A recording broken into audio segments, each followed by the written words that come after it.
Welcome back to the library, dear wonder. Today, after a long break, we have a spotlight shining on another great author.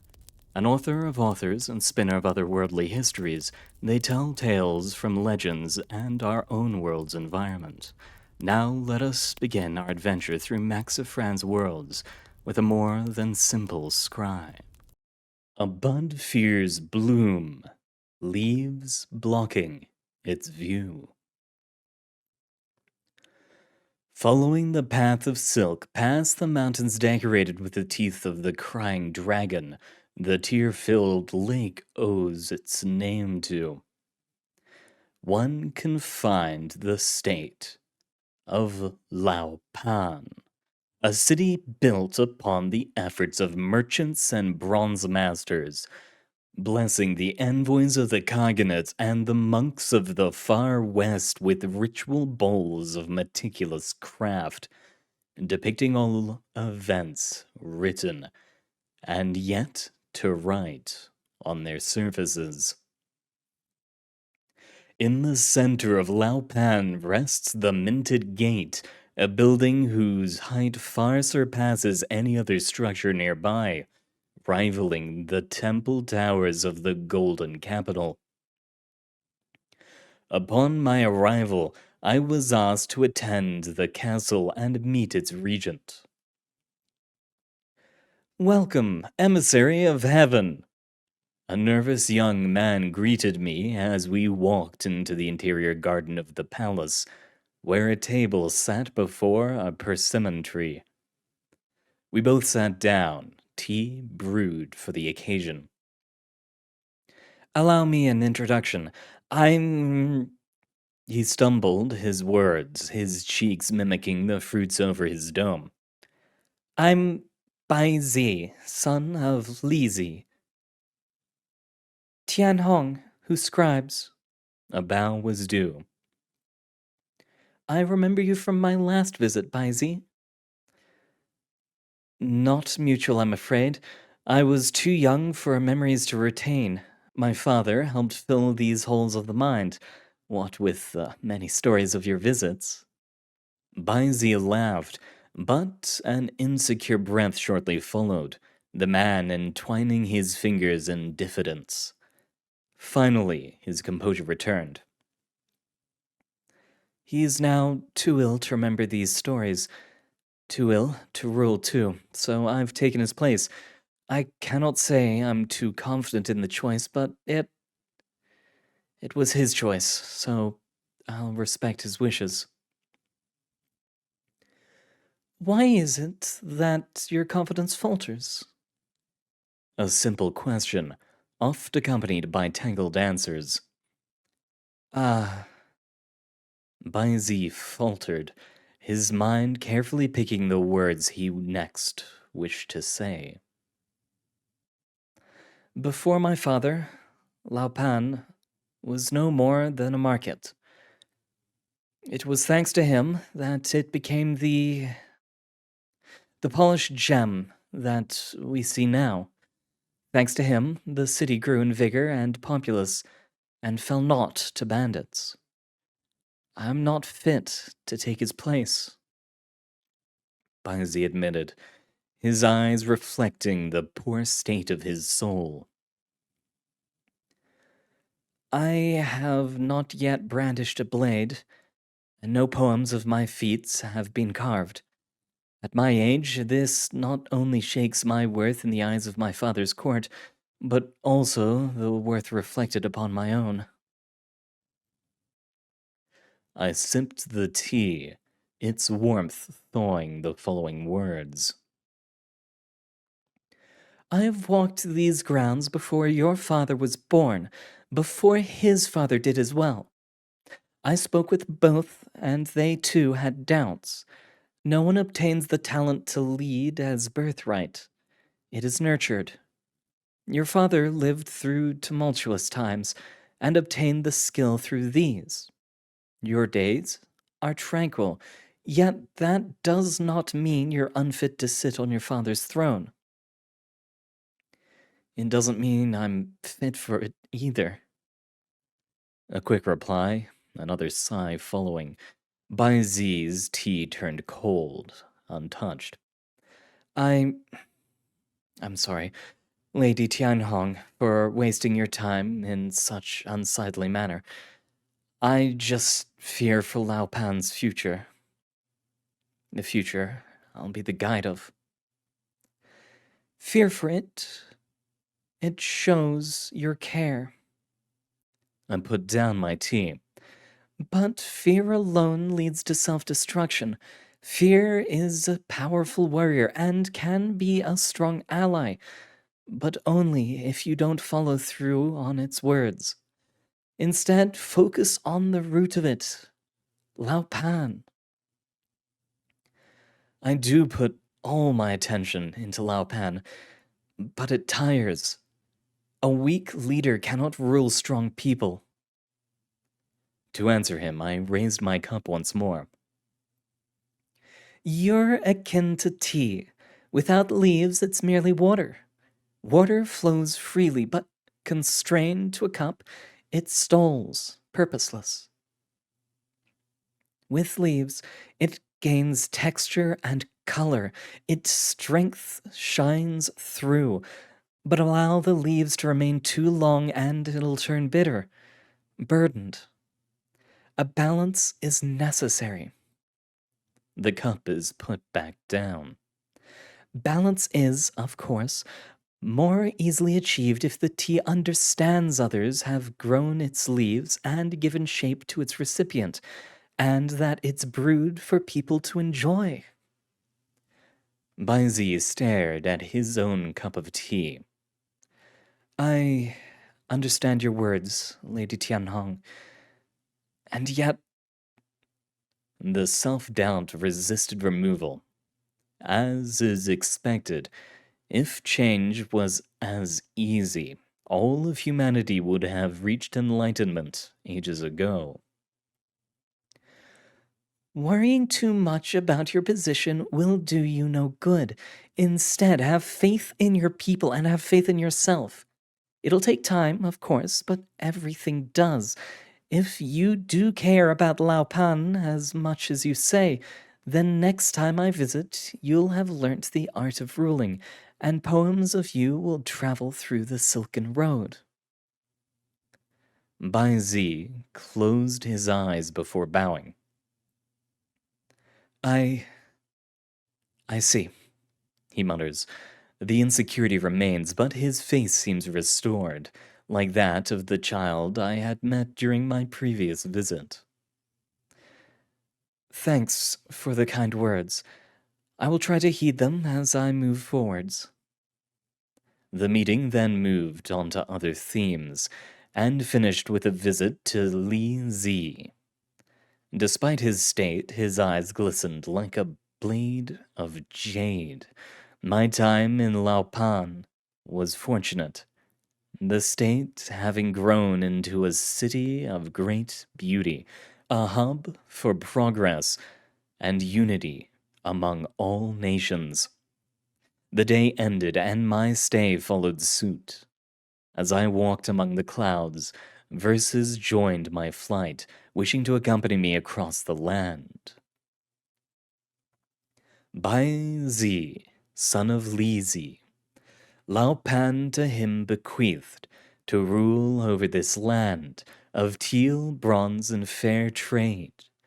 Through his juvenile eyes, reflections of self-doubt, his precursor's shadow, overcome the sun must.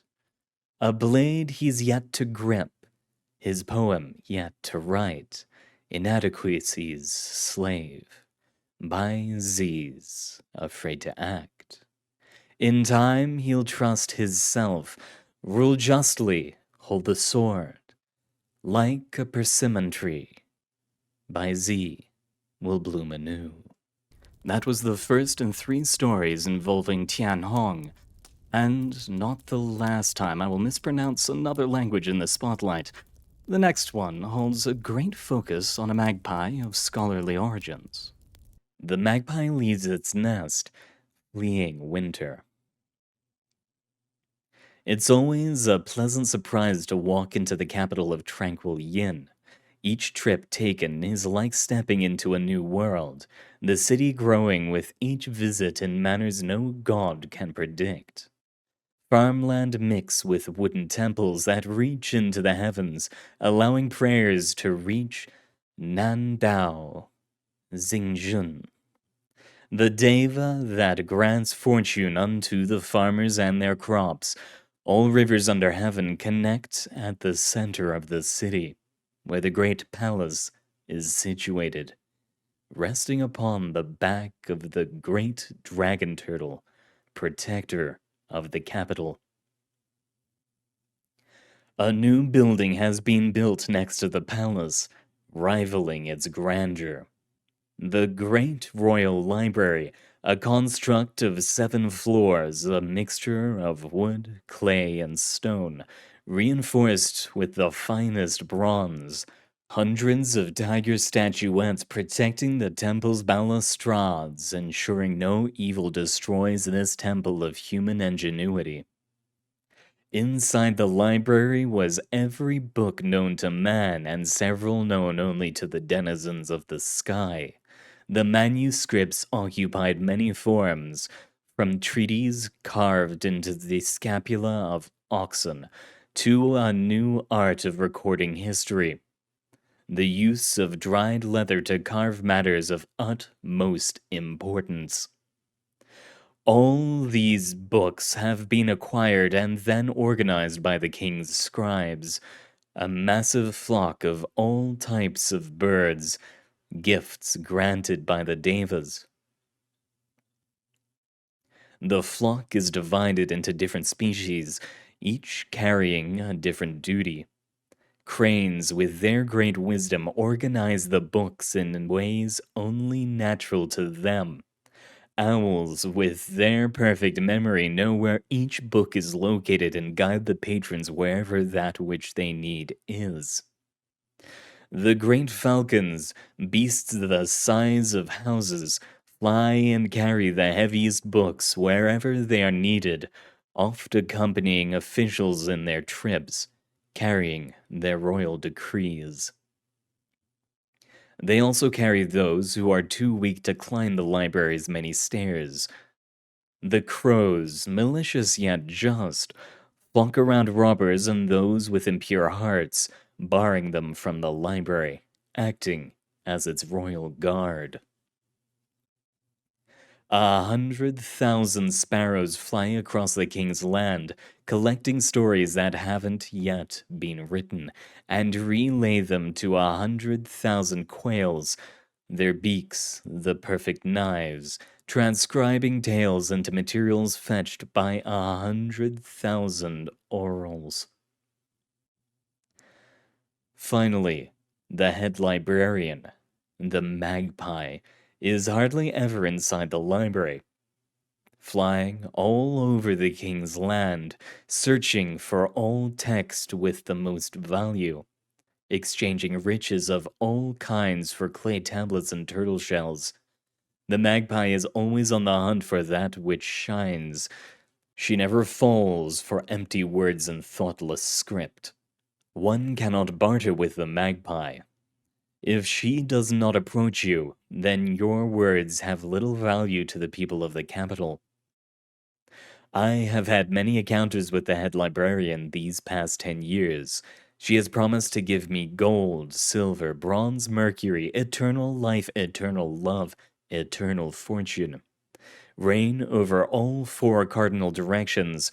Reign over all stars, over the sky. Reign over all land under heaven, and so forth. All in exchange for the book in which I chronicle the tales of man. The book is still within my grasp, else these words would never be conveyed. The Magpie knows she cannot obtain that which she wishes for the most, for the value of my writing is equal to the sum of all human culture, forever incalculable. And yet she still tries, for the Magpie is stubborn. As soon as I set my foot inside the library, the Magpie appeared in front of me, ready for her next proposal. Allow the chronicles to remain, noble Tianhong, and I'll grant you a mansion above in the vastness of the firmament, the mansion of the Scribe, situated within the Yellow Dragon. No other accompanies him. You will rule alongside the King of Kings, all the universe your plaything. The magpie spoke. What say you? I have no desire in leaving the earth. My place is not among the stars, but on this land, within this book's grasp.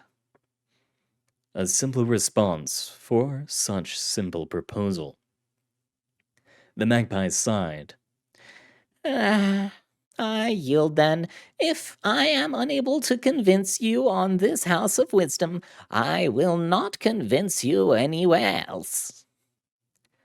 You will never convince me, I'm afraid, I told the magpie before handing her this book, for there is no need to do so. The magpie stared at the book, then turned to stare at me. She spoke no word, shock plastered over her face. The book will not be yours, and it won't be your master's, but the words on it are the property of all beings under heaven. You are free to transcribe them and keep the copies, anyone is. These words are meant to be shared. I will not deny you their value. The magpie turns to the book one more time before breaking into laugh. So I've been tricked. A trick implies deception. I never lied to you. You wish the book. You never asked for its content. You could have told me about the transcript, the magpie pointed out. I could have. And then you would have followed me, asking to take the book to transcribe it instead of waiting for me to come here, I explained to the librarian. Nothing would have changed, so I decided to offer up the transcript inside the library, where you would need not to wait a single day for it. How thoughtful of you. I'm not content, for I would rather have the only copy, the one that truly shines, but this will suffice. The magpie muttered before clapping her hands. 7 quails fly up to her, picking the book, thus beginning the process. Thousands of years are contained within the pages of this book. The quails finish transcribing in 8 hours. While I waited for the transcript, I decided to visit the capital. While I gathered of men and women, the magpie followed my every step, collecting stories of her own out of me. Stories she would then relay onto her flock of librarians. It seemed as though she didn't want to waste a single second while I was here, extracting as much value out of my words as possible. I did not mind, of course. The more people the words contained within this book reach, the better. The day finally passes and I prepared to leave. This book is returned to my hands, not missing a single page nor a single word. With a promise of allowing the Royal Library to make a copy of my works whenever I visit, and the hope that this house of wisdom will enlighten the lands for ages to come, I took to the skies.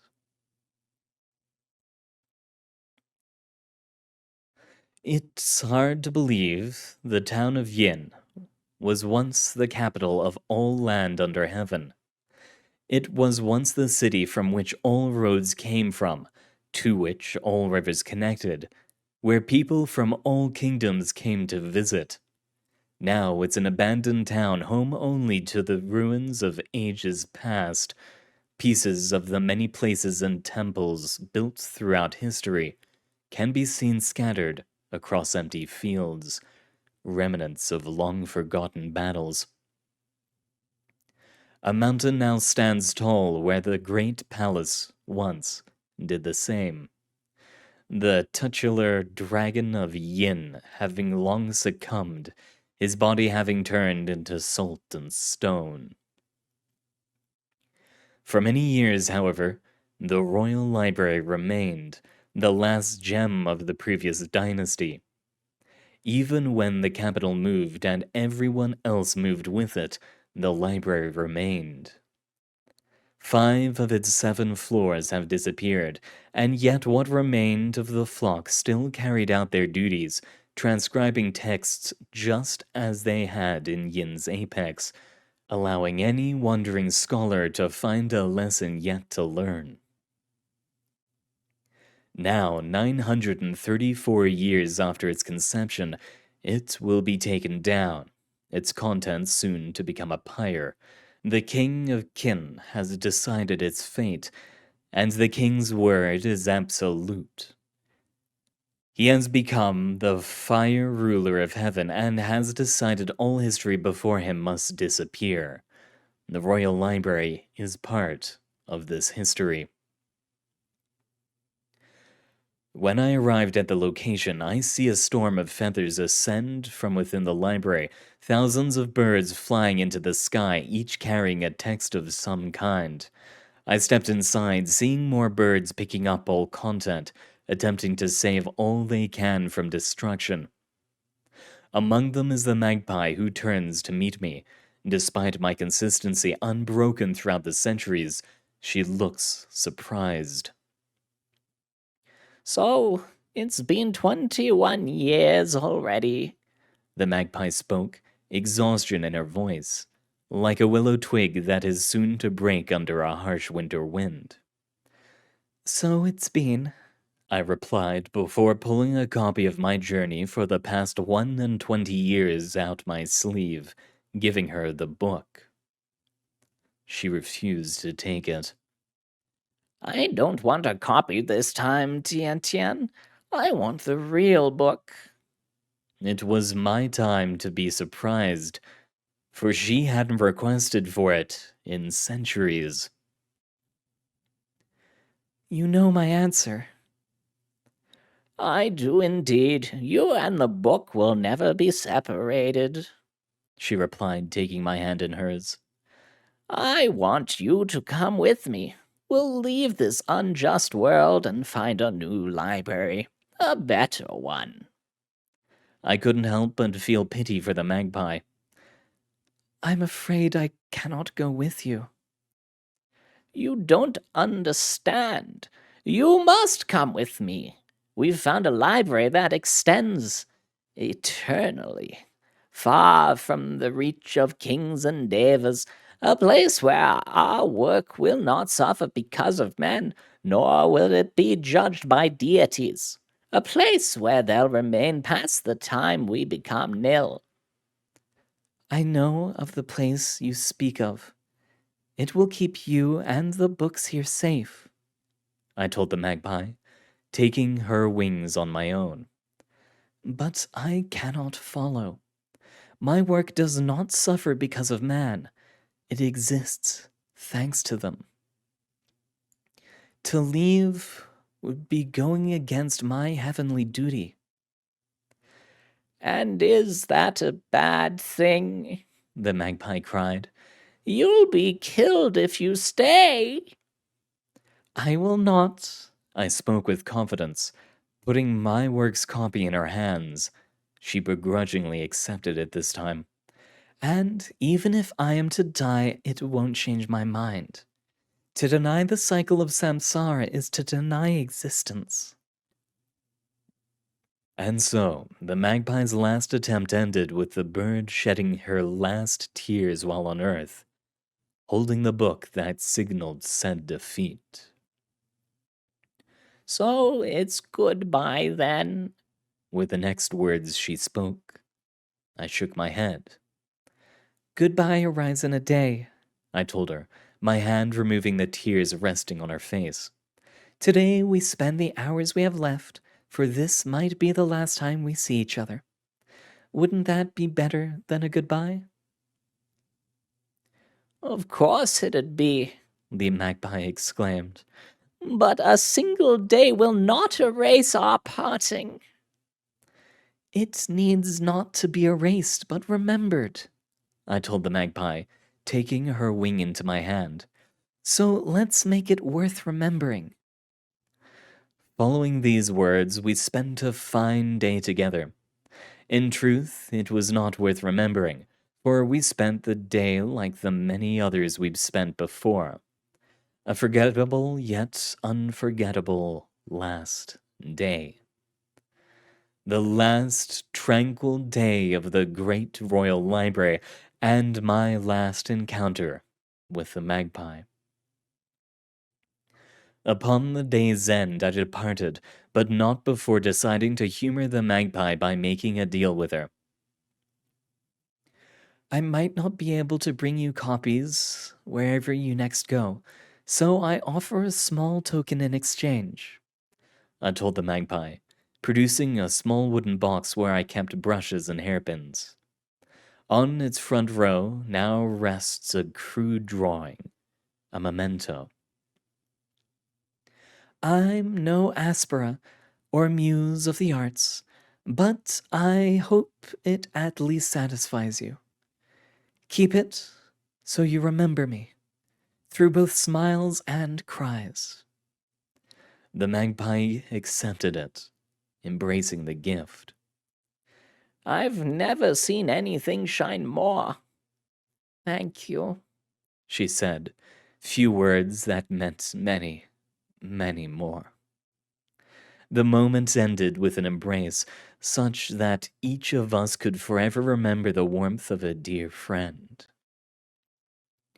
I'll miss you, said the Magpie. I'll miss you too, replied the Celestial. Then we both took off, our paths refusing to cross. You finish the text, then notice a battered wooden box next to it, collecting dust. You pick it up. I pray your flight does not meet winter. Next is the final story of Tianhong we will be covering here, this time involving an Oni and court politics. Even an Oni is fond of Chinese poetry. The air has cleared, wind combing through the new willow hairs. The ice has melted, waves washing through the old moss beard.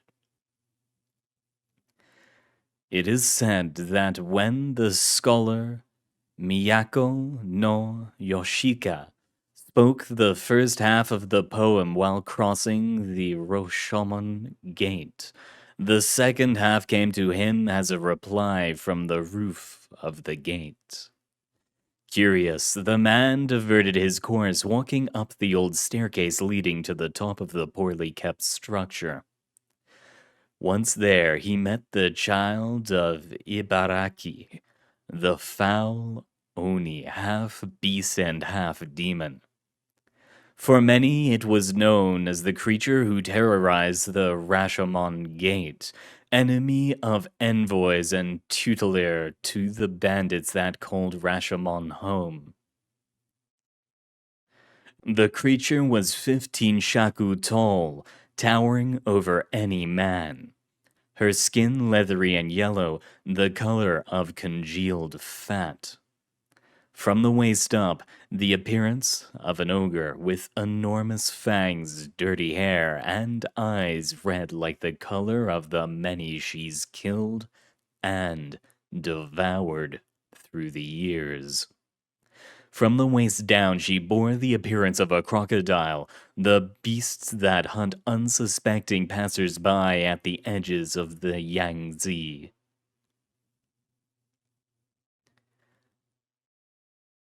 I didn't think you would come meet me, human, the child of Ibaraki said.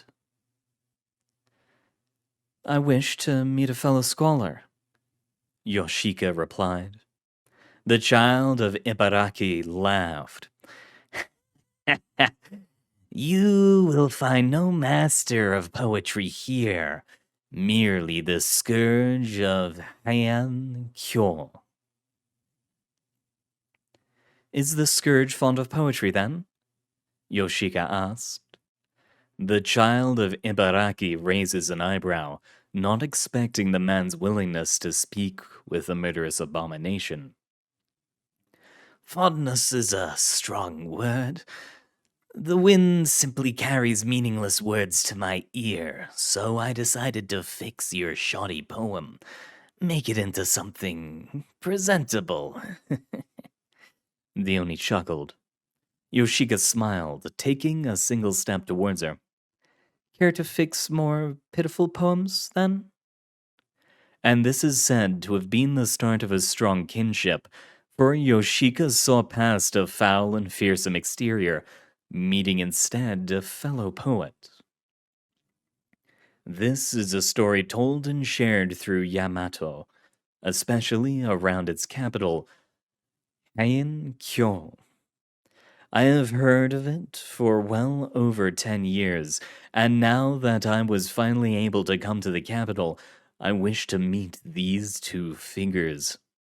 One's path hardly ever works in intended ways, however, and as soon as I arrived at the capital, the Emperor's Minister of the Right calls me to meet him at his office. It is a true fortune that we could meet, O gracious Tian Hong. The minister spoke, bowing before me. I bowed in return, then the man proceeded. If you can help us once again to make this city that reveres you just a bit closer to heaven. I require no reverence. Your Emperor's court knows I will lend a hand if possible. Whenever I come to the capital, I repeat these words. I am not here to intervene in earthly matters, but if they wish to hear my thoughts on any matter, I will not deprive them of the knowledge of all that have come before them. It is up to them if they heed my advice or refuse it. Thus the minister lent me his worries and the worries of his people, and I lent all lessons learned through the ages. It wasn't until an hour and a half had passed that the people I was interested in hearing about came up. Let's talk about the scholar next. Miyako no Yoshika. A famed poet of the court, he's been blessed with incredible talent and the skills to tame even the queen of bandits, the Ibaraki Doji. Yet his involvement with her and other critters of her putrid ilk worries us. A man of such influence, covered in spiritual filth, cannot and must not come close to the Emperor. Thus, we've decided to exile him from the capital so his filth may be washed through pilgrimage. I remember frowning at these words. I cannot agree with this decision. Although my knowledge on this subject is lacking, it is such a defiling event. That of Miyako no Yoshika interacting with the child of Ibaraki? Oh, you must have heard of the vile creature's actions, for they are famous. The Ibaraki Doji has killed and devoured many through the years, and takes residence in the Rashomon Gate, allowing bandits to gather, who forever ruin our beautiful city. A foul, brainless beast is Kegare incarnate. A being composed of filth, the opposite of your divine being, and the divine being that our emperor is. Anyone willing to communicate with such a creature without explicit purpose of slaying them is as covered in grime. The minister explained. Don't you believe it to be the opposite? That the scholar has been purifying the Oni soul? Bah, foolish thinking.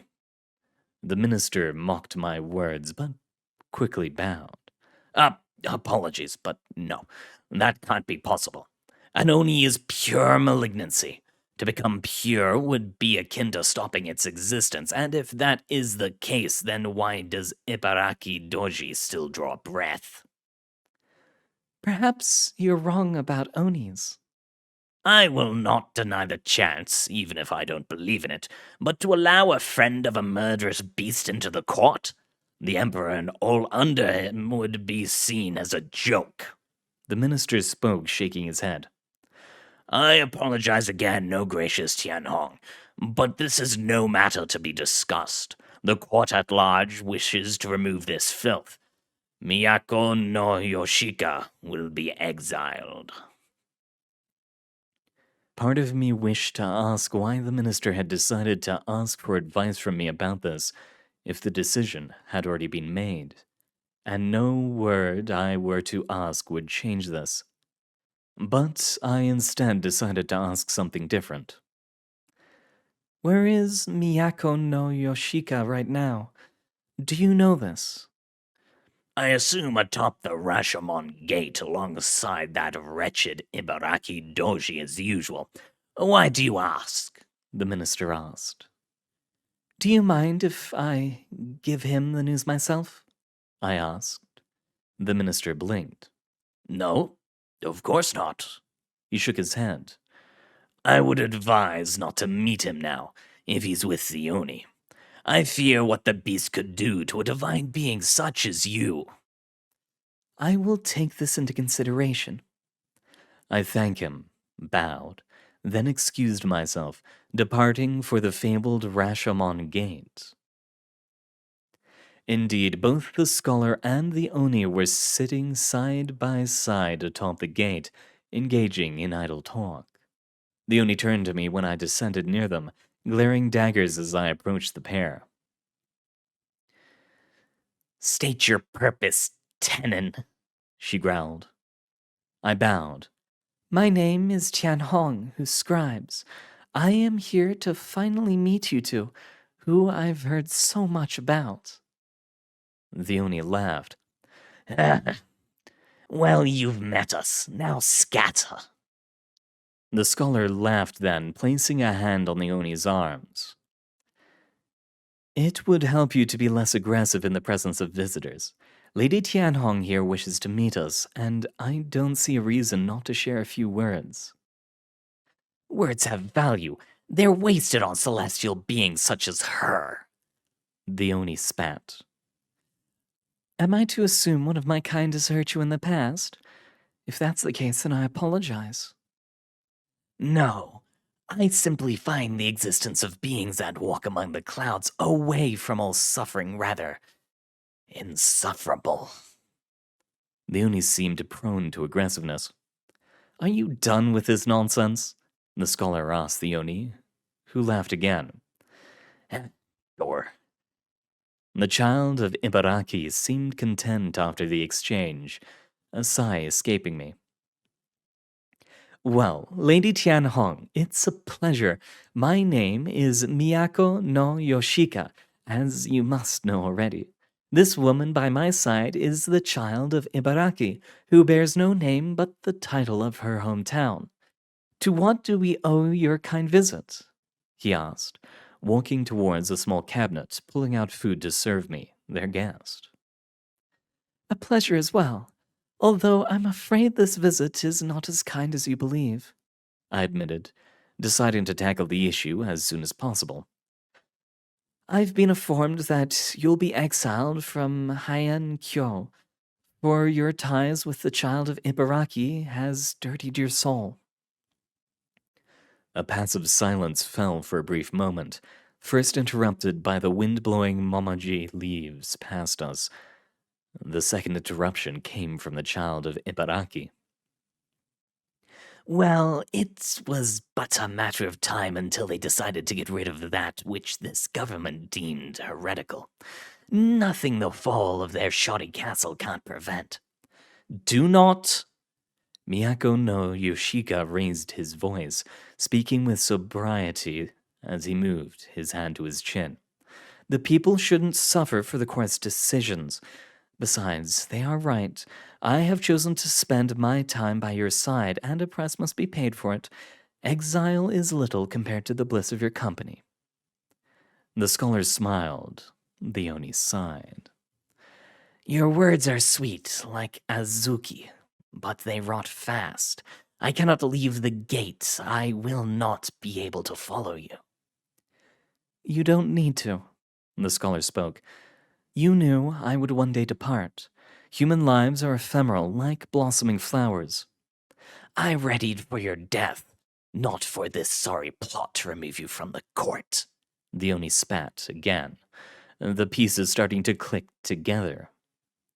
If they wish to remove Yoshika because of his uncleanliness, why do it now and not 10 years ago, when these meetings started? Realizing that this matter was not one of belief but of political gain, I decided to chime in. Why not go on a pilgrimage, cleanse oneself of all filth, and become a senin? You do understand that the process takes 100 years, yes? The Oni quickly attacked my words. I know your ilk lives forever, but you must know that humans do not, right? I know, of course. If the process is realized correctly, even a human can become one, I told the Oni, attempting to ease either her worry or her ire. If done correctly. If not, you waste your life and die without purpose. The child of Ibaraki was quick to shoot down my suggestion. Miyako no Yoshika, however, seemed interested. A poet exiled away from his hometown and away from those he holds dear loses all spark. A poet without spark cannot recite poetry. A poet who can't recite poetry, well, is that not the definition of purposelessness? The scholar laughed. Don't try it. It's not worth it, Ibaraki told the man. But he wished not to listen to her warning. If I leave, you will never see me again, no matter whether I try to become a senin or not. Wouldn't it be better to try then? If I succeed, I will live much, much longer. You will not have to prepare for my death, for I will defy it. If defying death was as easy, everyone would be a senin, the child of Ibaraki pointed out. Not everyone has the fortitude to remain disciplined for 100 years. I decided to speak then. Why are you helping him? Why are you helping us? What do you gain out of this? The Oni's fury was evident. Either she really disliked my kind, or she was really affected by the exile. It was most likely for both cases to be true. I am not here to gain anything. I shook my head, part of me wondering why it was that I had decided to help them. It was not my mission here, and while it certainly didn't go against my duty, it was still a stretch. As I wondered about it, fragments of long-lived journeys plagued my head, bringing meaning to my actions.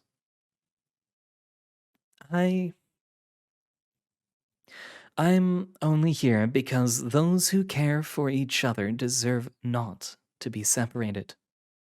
I cannot help with this, of course, but I can share the many tales humanity has shared with me, and aid may be taken from them.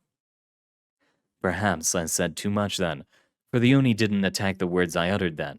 Instead, she turned to the scholar. You better not return as a poet worthy of the court. I will not be able to help elevate your mediocrity if there is no mediocrity to amend. Miyako no Yoshika smiled. I doubt they will be any good once I return, so remain at the gates so you can help fix them. The two shared a few words, the kind the closest of acquaintances share, before I bestowed upon them the story of Emperor Yao, who, despite ruling 1,200 years ago, I still meet with visiting Wanshan, the city where his empire once stood. I finish my tale, and Yoshika soon decides to begin his exile, wishing to meet the Oni again as soon as possible. With a mix of joviality and nostalgia, I fly away from the Rashomon Gate, where the child of Ibaraki remained, staring in the direction the scholar had left. Only 4 hours into my visit to the capital, and I already had a story worth sharing to the world. As I finished transcribing the aforementioned events, a willow flower fell on my shoulder. I remember smiling before picking it up, walking to the nearest river, and gently allowing the stream to take the plant away. May it meet its cherished moss one day. And that's all the Tianhong we have for you now, but there is much more about her contained within the library. Our next work is about revolution and martyrdom. Norteño. It was then manacled and gagged in front of 22 rifles tied to 22 recruits from the 6th platoon of Iquec that Manuel remembered his uncle. His name was Facundo, and he wasn't the exact type of person one falls in love with. He was stubborn, deranged, the kind that smokes 2 packs a day and would dunk his bread in butter, and then would dunk the bread in tea, and would drink 3 macuajitos and a pint of chicha every day, and worked 12 hours under the unbearable sun of Tarapeca, and would stare at the bottoms of the woman of the North, literal, and had 3 women, none of them single, none of them aware of the other 2 affairs. He bet on horse races, boat races, even threw in 1 or 2 escudos to the cockfighting happening behind closed doors near the port. Under any and all circumstances, Facundo wasn't meant to be admired and cherished. But Manuel always loved him, because despite his shortcomings, there was another sin, something viler, more virulent than the rest. But it was weight in sin that attracted Manuel, that metaphorical apple being held mere centimeters from his face. Never far enough, but always far enough from the reach of his hands. Facundo was a communist, and not one of those fake communists, the kind that would talk of Marx and Engels, and could recite entire lines of books that had no more worth than paper to wipe one's ass with. No. Facundo was different. He was a true son of Recabarren.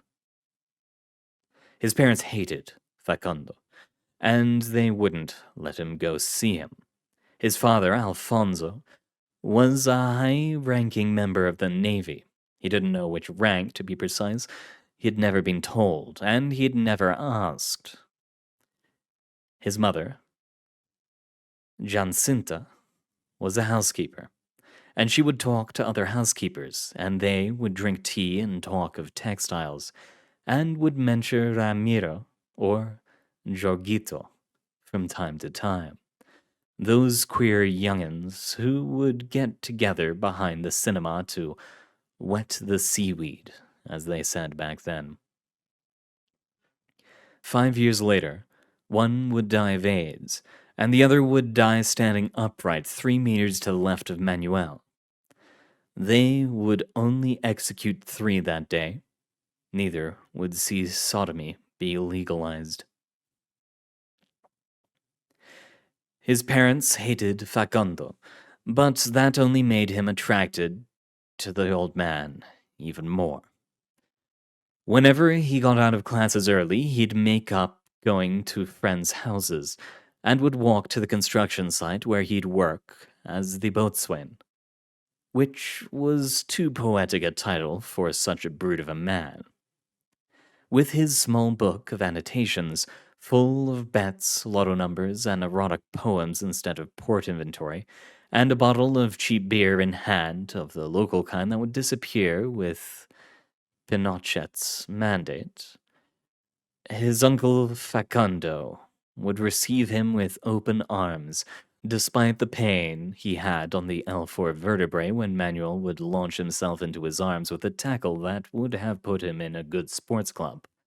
If this cabro de Mexica would have liked one, as he used to call him.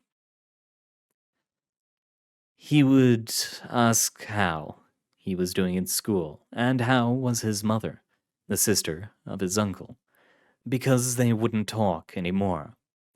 And he would let him read El Siglo, which was a secret newspaper only for people of the left, where they would pass along messages of love and hate, of heartbreak and calm, and they would talk of the triumphs of Allende, and of how savage censorship was, even under this new regime of socialism. The world has turned upside down, Would say his uncle. but before it was even worse. But they didn't teach you that in civics class, eh, cabrito? Civics class was how he called history classes, and he would always complain that we spent too much time with the head in the clouds. In a faraway lands like Egypt and Mesopotamia, and very little time talking about that bastard Videla, who, no less than 20 years ago, had made communism illegal. And he had seen all those devil tales to their deaths, which was the general term he used to refer to the rapists and homosexuals, and, of course, the communists. That Videla considered all of them the same mass of sickos, all with the same plague in the mind, simply expressed differently. And he called them little men, lacking in reason. But back then, in the trenches, there wasn't anyone more full of testosterone, more potent and manly than the inverted and the twee, would say his uncle, showing the scars he'd received back in the prisoners' camp of Pisagua, a prison for the perverted turned concentration camp. The kind that they had over Europe for the Jewish and the Russians. Using guns and blade, he'd raided any police station and barracks put in front of him. Anything in the name of liberalism and the liberty of being oneself. And Pinochet himself had arrested him. Manuel would not manage to realize the ridiculousness of these words, but the small captain of a minuscule resupply platoon, and in charge of a prison in the middle of nowhere, would soon become a name no one would be able to forget. He would finish his drink and shove his cig inside this new ashtray that from time to time he would bring to his mouth and would be met with the acrid taste of stupidity, intoxication, and regret. He would finish his stories, his adages, his tales with a lesson, and his diatribes, and he would give Manuel a slap on the back, a crumpled up bill, and a Kojak. A lollipop, actually. Detective Kojak and the new name for them wouldn't reach Chile until 77. Manuel would return home and his father would yell at him because he would get home smelling like blues and tobacco, and he knew his son was worse than a drunk or a junkie.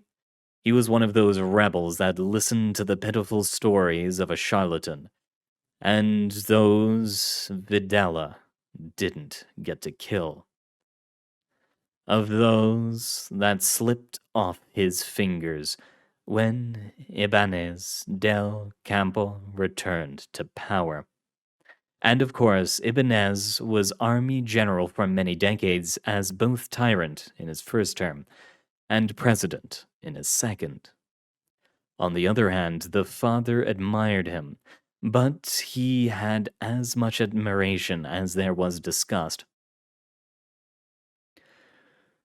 He was a populist soldier, would say his father to Manuel. A weak old man sick in the head, the kind that doesn't support the country nor the army. And he had taken so many unreasonable decisions, such as founding a liberal airline or opposing interventionism in Korea. The father wanted Manuel to be a righteous military man, not a crazy man like his uncle Fecundo, or a weak-minded man like Ibanez. He would be a man that would break his back over things that truly were worth the sacrifice, and with the sweat of his brow and the blood of the brave, he would return this country so riddled with debt and poverty into a superpower. 4 years later, Manuel would join a platoon. He would be a righteous man, but he would never allow his father to control his life. He couldn't do anything against a different future, a victim of a cannon pointing him towards destiny, forcing him to march towards nothing, as if it was Batam. He couldn't be anything but a pig at the service of a corrupt state, under the strings of Alfonso the puppeteer, but he would pull the strings with aplomb, until blood came off the commissary of his fingers. The whole affair is complex. Cabro de Mexica, the uncle would tell him one March morning. But it was to be expected. Your father would never let you be. What did you want to be, Cabro? Reach university, one of those big ones in Santiago? That was a difficult question, because despite it all, Manuel did not have a plan for the future. Here in the north, there were no opportunities besides port work and temporary work and illegal work. He wasn't a literate child. He wasn't a child who'd go to the university, no matter how much he wanted to be more than the few chances that had been given to him in life. And yet, at the same time, past dreams of astronomers, pilots, and radio presenters, there was something deeper, something more obvious, more primordial. A simple and significant answer, the proverbial kick in the balls he had always dreamed of. I want to be like you, he'd answered. I want to be a fighter, a rebel. And Facundo would laugh, probably the best laugh he'd have in his life, laughing so loud it'd make Manuel turn red like a tomato, like empanada seller that would work for 12 hours under the strong northern sun.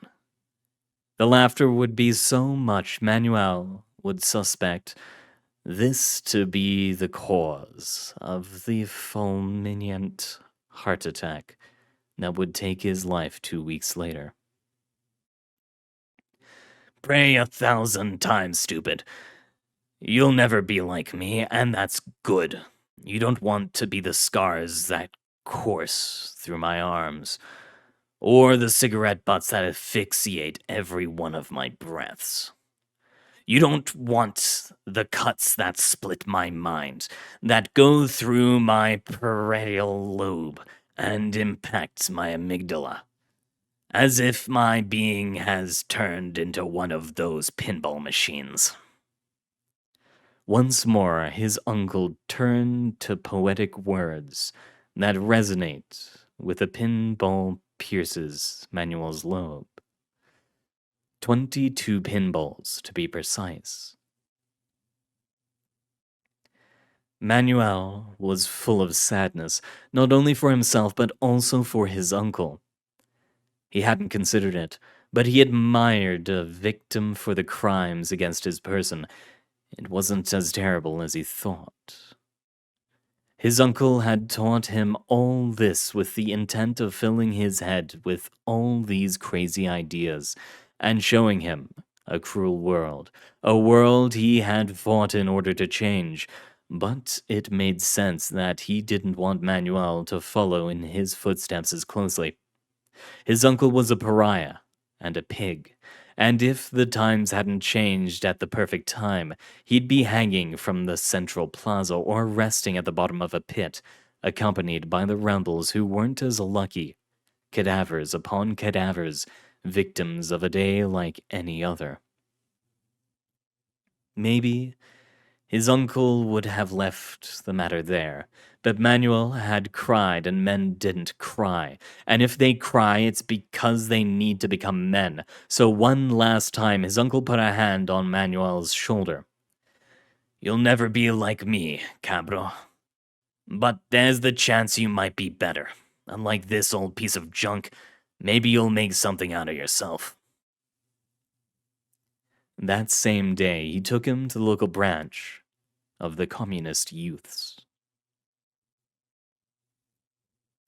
Manuel wondered if his life would have turned out a bit more favorable had he never gone to the office of the Communists in training.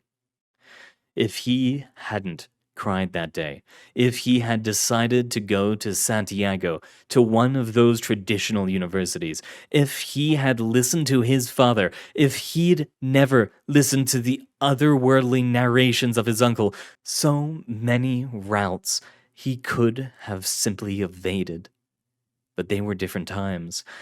You could see the light of a better democracy, of something finally unique, or at least unique for Manuel, who had lived under the power of a soldier after soldier. And for a moment, life felt fulfilling. He remembered the words of his uncle, and he finally understood why he'd said them. But behind every light there's a shadow, a penumbra, that, given the right angle, it could destroy everything, even that which gives it life. And what better angle than money and weapons and all of the might of the Western superpower? The shadow of the condor hunts, and when it descends, the moneda burst into flames, and the press was removed from the streets, and the communist youth like Manuel, were grabbed by the arms, thrown with malice into trucks, and was manacled and gagged. Click. Manuel heard, and he understood it was time. There was no more time left to lose to nostalgia and memories. He'd be filled with holes, his body thrown into the river Nemosai, where it would be lost forever. He hadn't managed to become better than his uncle, not even an equal. People with ideals, the kind of communist he had admired, would become bigger than the world, bigger than him. They would always be. "Ready?" yelled Commander Peralta, who led the platoon, his platoon, and he readied for the worst.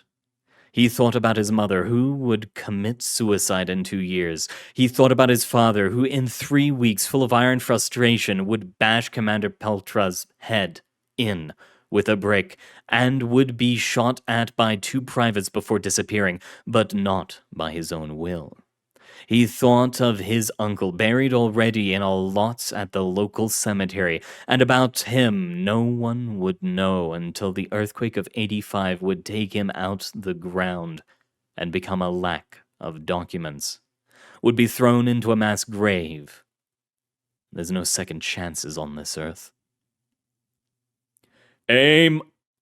Manuel clenched his teeth and grabbed one of his fingers with his other hand, squeezing hard to not let out any sound. He wouldn't scream out of fear nor pain. His uncle hadn't done it back then, or at least that was the story, so he wouldn't do it now. A kid had entered the army, a cabro de Mexica, but he would come out a man, dead or alive. Well, alive he wouldn't come out. Of that, he was sure.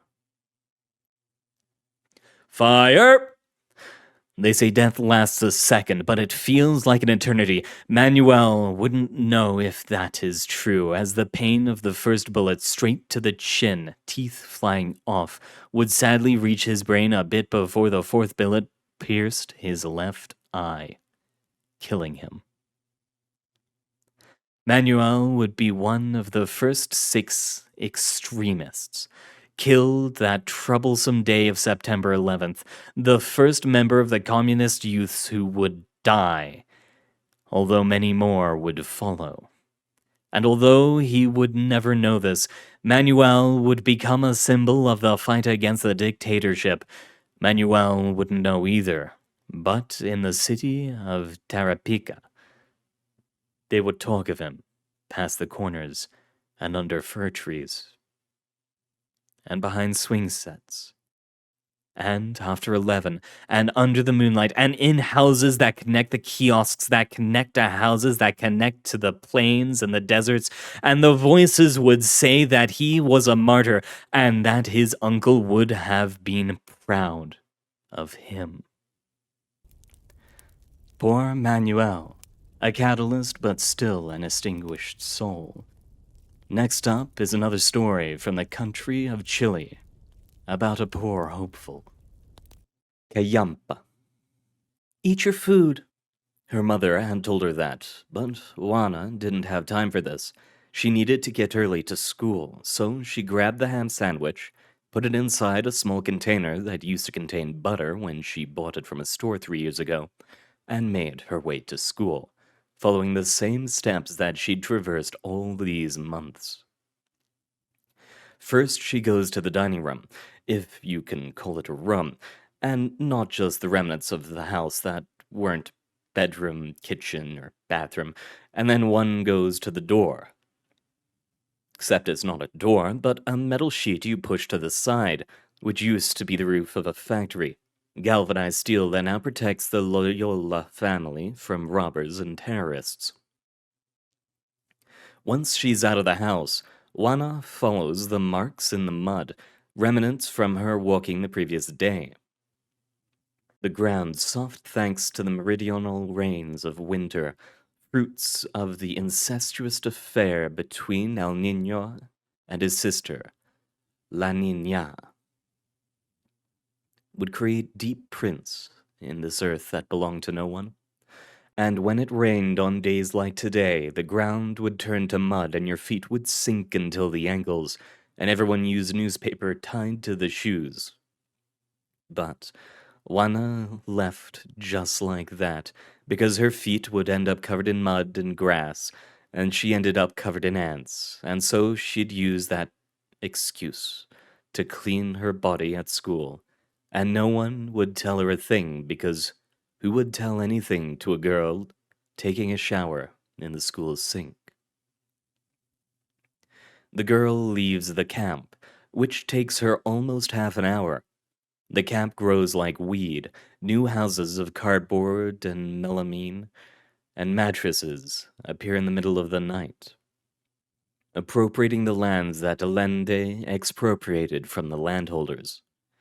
That's how the mushrooms grew under the moonlight, with little resources eating the carcasses of something that died before them. And when the mushroom dies, more mushrooms would take its place. And to think infinite energy is seeked everywhere, when you can find it so easily here in most Chilean ghettos.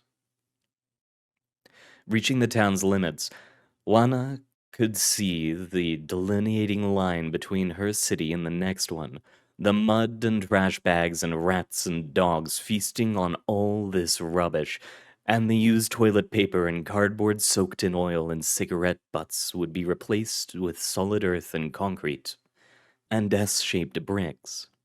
And after pedestrians would start crossing, and they would dress in suit and tie or sweaters or t-shirts, and they seemed clean, not like the rags that the poor would use. Directly on the opposite side of La Paz Avenue, crossing the mushroom town, you could find the Grand Capital. And it was here, at the entry, that Juana would climb the first taxi she'd see. It was Mr. Ernesto's taxi, family friend, and he asked no money in exchange. As long as the child would be there at 7 o'clock, Mr. Ernesto would take her to school as he prepared to join the floats of taxis that swam through the veins of Santiago. And that's how it'd be today, although it was a bit wrong to say there wasn't a price. Juana would pay the trip in energy. Mr. Ernesto asked her about everything. How was she doing in school? How are things back home? How's her money? Have they had issues with the military? Did they have enough food? Because if not, I have no issues with...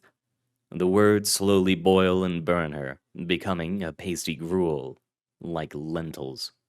And Juana hated lentils, so she limited herself to respond monosyllables until reaching the school. Already at school, she greets hall monitor Buen Dia. The name was already funny, but it would be even funnier in 7 years when it was her turn reading that famous Garcia Marquez book, and walks to the bathroom to wash her feet.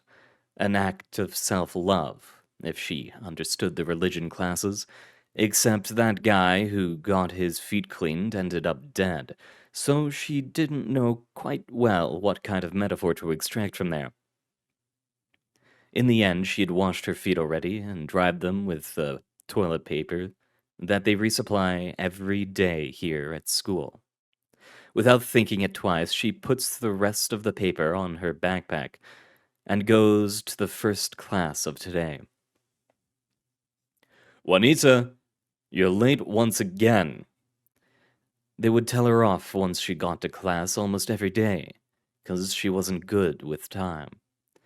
She could get early, but she'd always distract herself with something or another, talking with friends, going to the store or the cafeteria, washing her feet.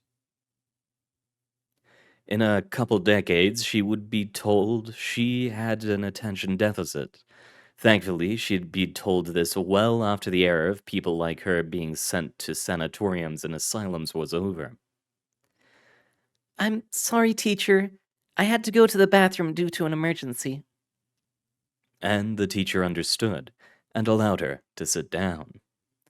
Juana wouldn't understand until later what she implied with that, and she would die of laughter, and then she would lament being a woman and having to hemorrhage from time to time. Teacher Victoria was a history teacher, and now it was time for Napoleonic Wars. There wasn't anything more boring than France's history. They would change mandates and sides every 10 years, for hundreds of years.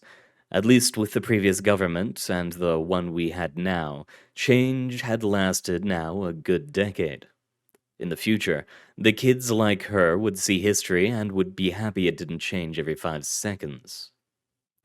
They talked about Napoleon, and of Joe Bottle, that drunkard brother of Napoleon, and of the war between Spain and France, and, well, Juana stopped paying attention, but she assumes Spain won, because it still exists, and they speak Spanish and not French. Classes end, and Juana goes to the next one, and the one after, and like that, like a zombie roaming through the illuminated hallways of the school, paying little attention until classes are over, and she goes to the cafeteria to eat.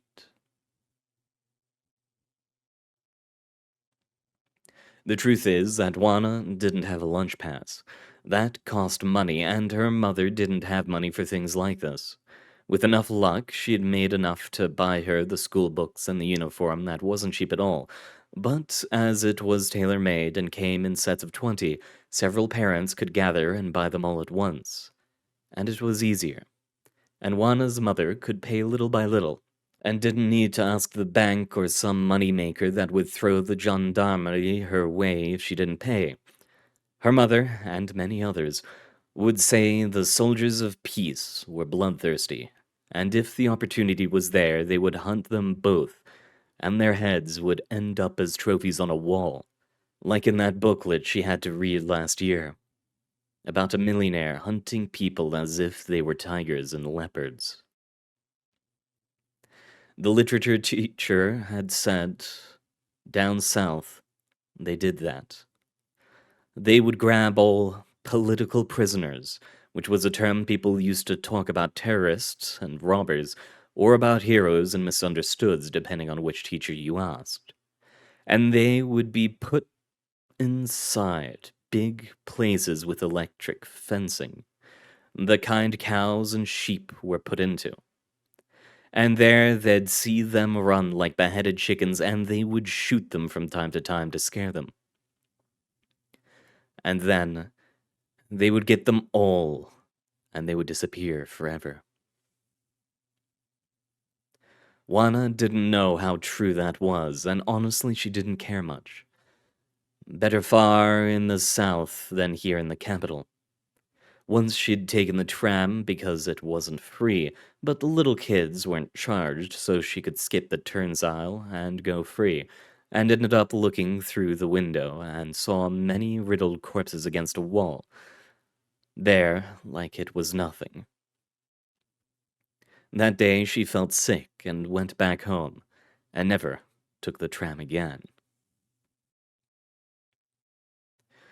"Good morning, miss," would say Mr. Eulalio, who was the cafeteria cook and stopped thinking of the inert bodies, of the terrorists/heroes, and thought of today's menu.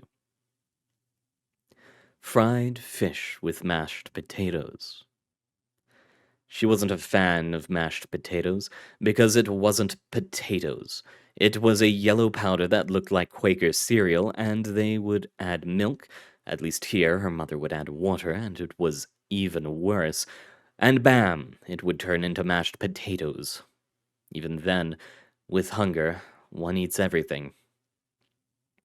Never would she look at a gift horse's mouth, especially because they let her eat without a pass. Why they did it, she wasn't sure, although she suspected it was like when you give milk candy to a street cat. She was that, a street cat. The Mushroom Kid. She wasn't unique, of course, but the world turns around every person, and that's why she felt like the only one affected here. The poor half-orphan. The daughter of solipsism. She thanked Mr. Eulalio, and he put a strawberry juice box for lunch. Another thing she'd have to return the favor for. But she won the affection of people really easily. It wasn't a trick or a lie. She simply thanked everyone in the world for treating her so well, and in turn the world treated her even better. Sitting down at a table along her friends, they would talk of unimportant things, about class, about the tests that would come in the future, about politics, about entertainment, about sports. Anna would pull out a fashion magazine and they would stare at the beautiful dresses and shows, looking at the new vanguard fashion of Versailles, or about the new face everyone was talking about, that Armani. It was interesting, but she didn't care much about the people who lived on the other side of the world. The ones that lived closer were more disagreeable, Juana had to admit, but there was a certain pompousness to knowing she could turn a corner and meet with Alberto Plaza, or Fernando Faria, or the clown Tufo, people that'd appear on TV, people that mattered because they existed well beyond magazines. The food is fine, and the hall monitor raises his voice and tells everyone the cafeteria is going to close for the day. So the magazines are closed and the chairs squeak when they scratch against the linoleum that covers the floor. And all the girls leave. And Juana follows them. Ana and Ramona leave for their houses. And Matilde has chess club. So Juana gets lost between the streets. Behind sopapilla and hot dog stands, behind pottery classes and grocery stores filled with people waiting for their turn, because the truckers are on strike again. And now nothing gets from outside Santiago, so everyone is going crazy and acts like the world's gonna end. And if the world is to end, it better end with bread on the table and butter in the fridge than without. Juana ends up arriving at a play of Animas of a Bright Day, done here in the street in front of everyone. The people walked by without caring, but Juana and a couple of other vagrants with nothing better to do would sit in front of the 10 to 12 chairs placed by the actors themselves and saw how the animas, or the spirits of the deceased, would attempt to find a way to resolve each of the unresolved issues they had while alive in order to reach heaven. A play with a simple but entertaining plot. Juana listened attentively as the actors, who would eventually work on TV in 10 to 15 years, would throw jokes and burst into tears and sing as loudly as possible, to be listened to by all members of society. And people would listen, but wouldn't listen. Just like how Juana listened to what Mr. Ernesto would say in the morning taxi.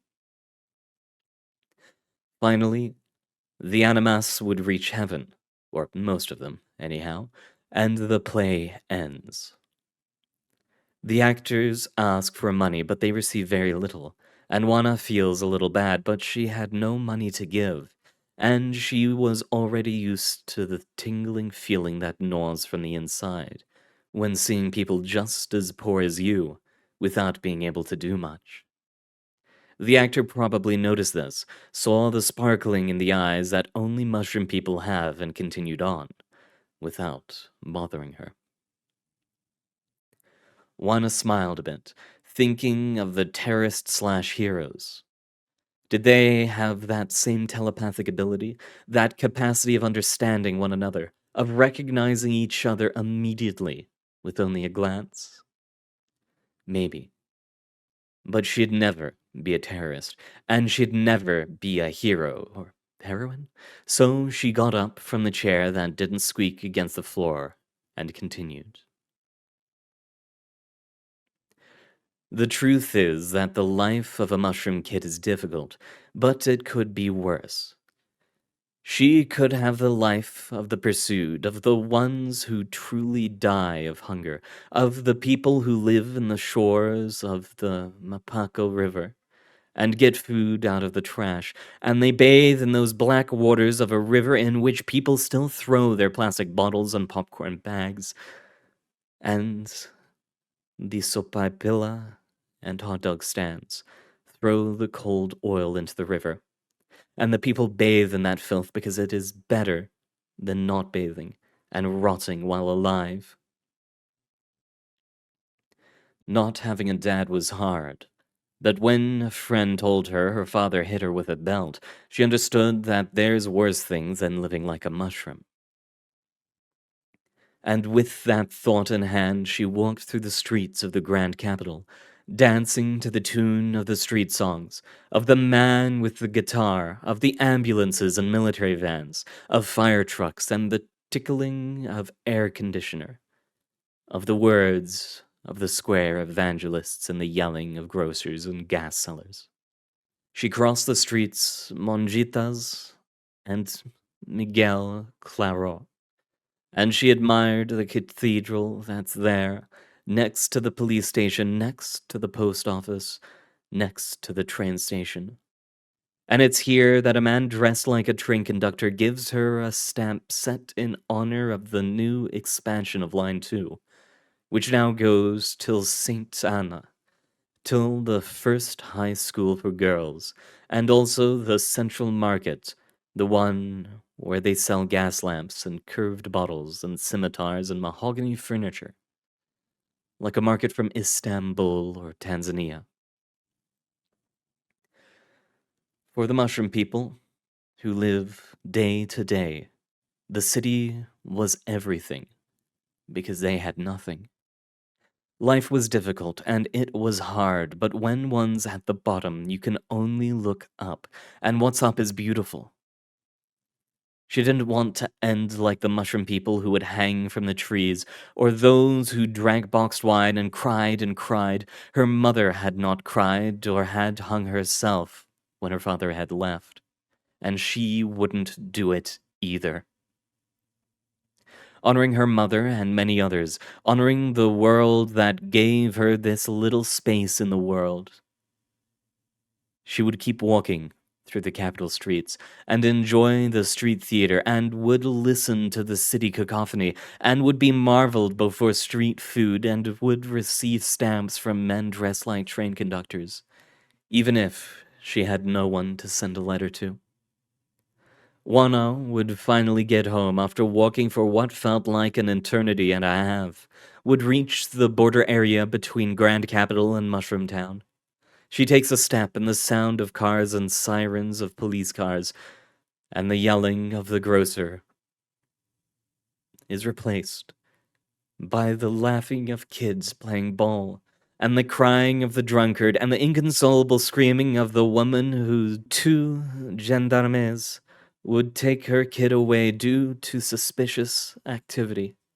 Another fallen terrorist/hero, she thought. It took her half an hour to get home, and once inside, she threw her backpack onto bed and sat down to do homework. The mother wouldn't arrive until later. Work was hard. Juana understands, despite not knowing what work Mother had today.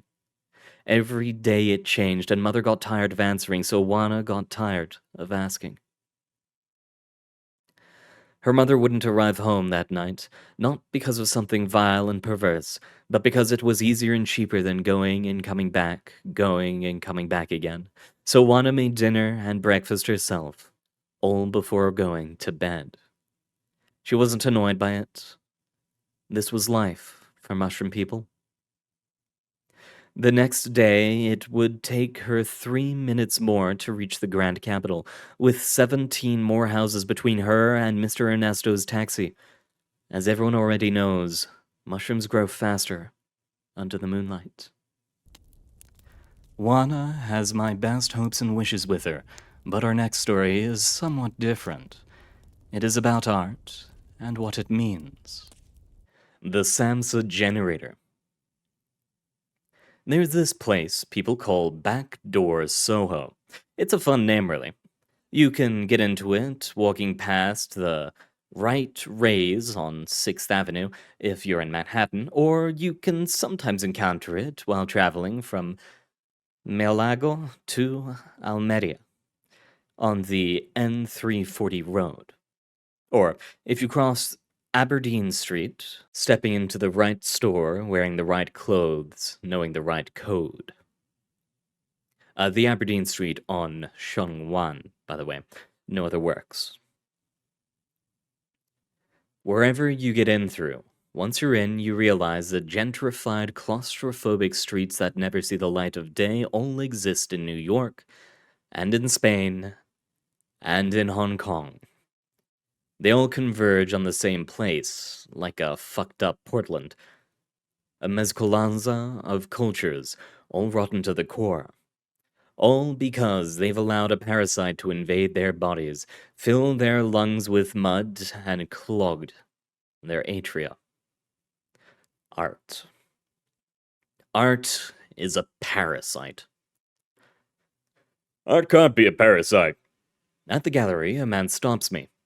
He's wearing a burgundy suit coupled with a pure black cane and a top hat, having been pulled from either a costume play convention or Bentley's corporate meetings during the late 20s.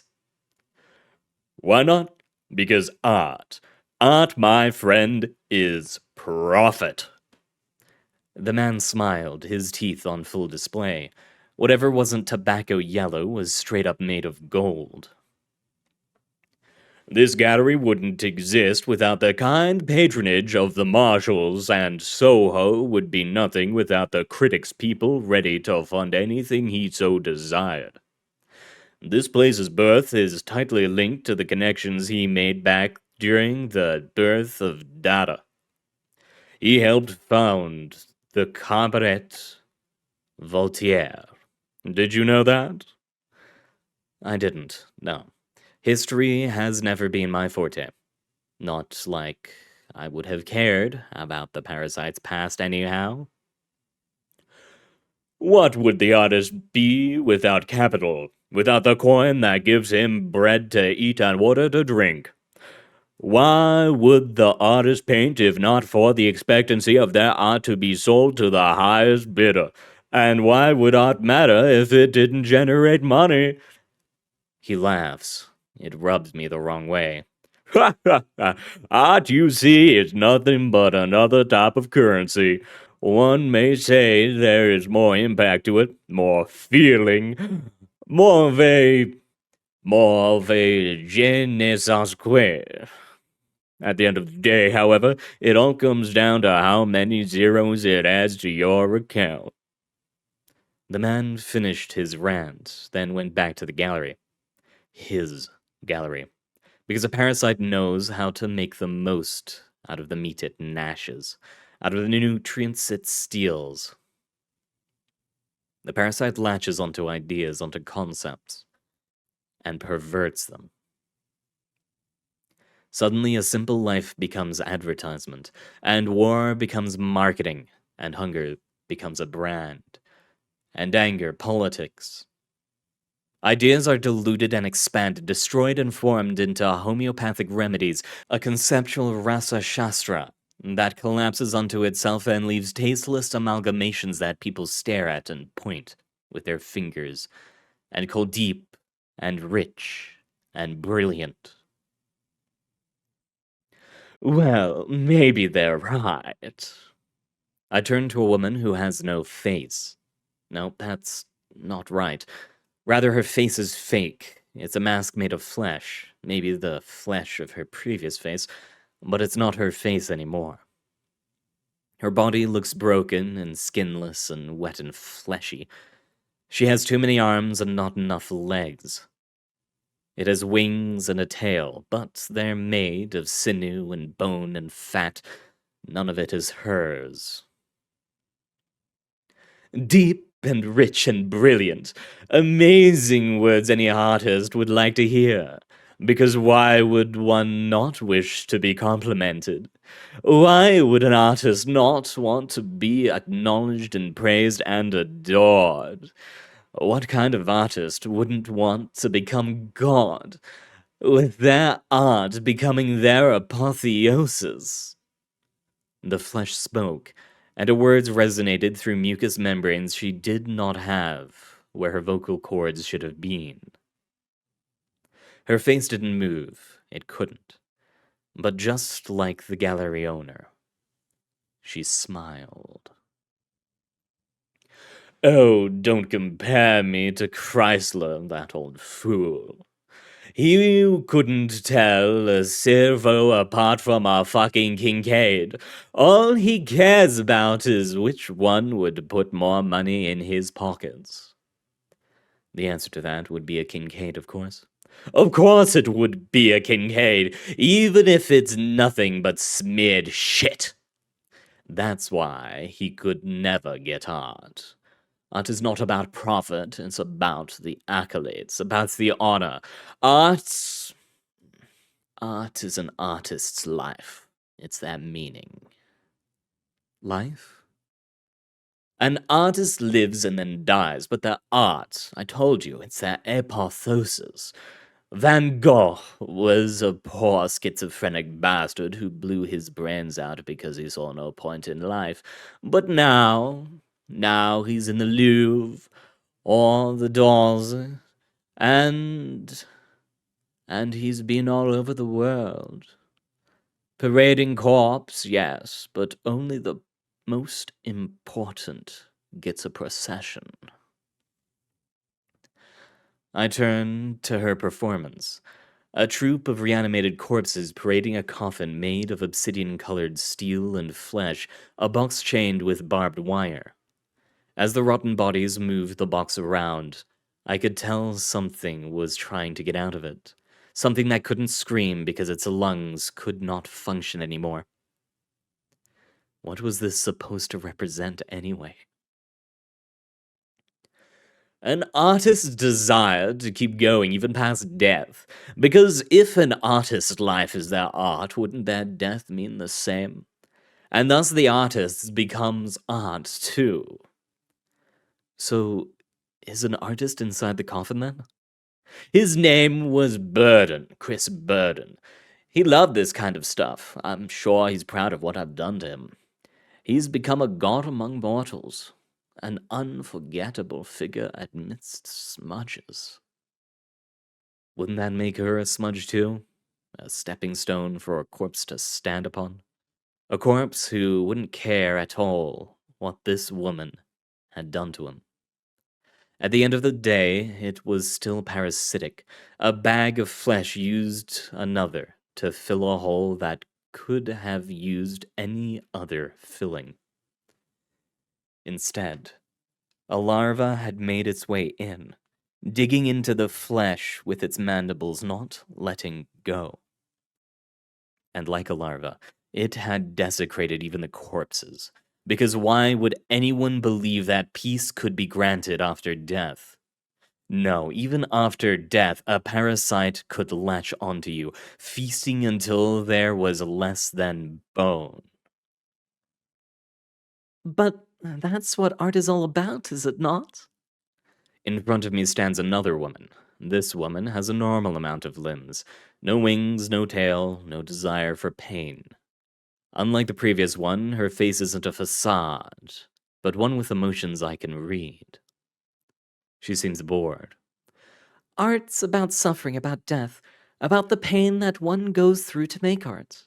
Because all that emotion, all that illness goes into one's painting, into one's sculptures, and that's what gives art impact. That makes it special. More special than all of that we don't consider art. Pain? Why pain? Why not love or fear or any other concept? One could argue that love is another facet of pain, or a respite from it. Between one moment of love, there is a world of pain, a world of suffering, and we've known this since our epoch. Since man has thought, and since they've pushed their thoughts onto other people. They've known that pain equals life, and life equals art. Maybe that's one thing Mary gets right, but she hasn't been alive in the natural sense in ages. She's nothing but a meat circus, a laughable attempt at mimicking a life that was barely there in the first place.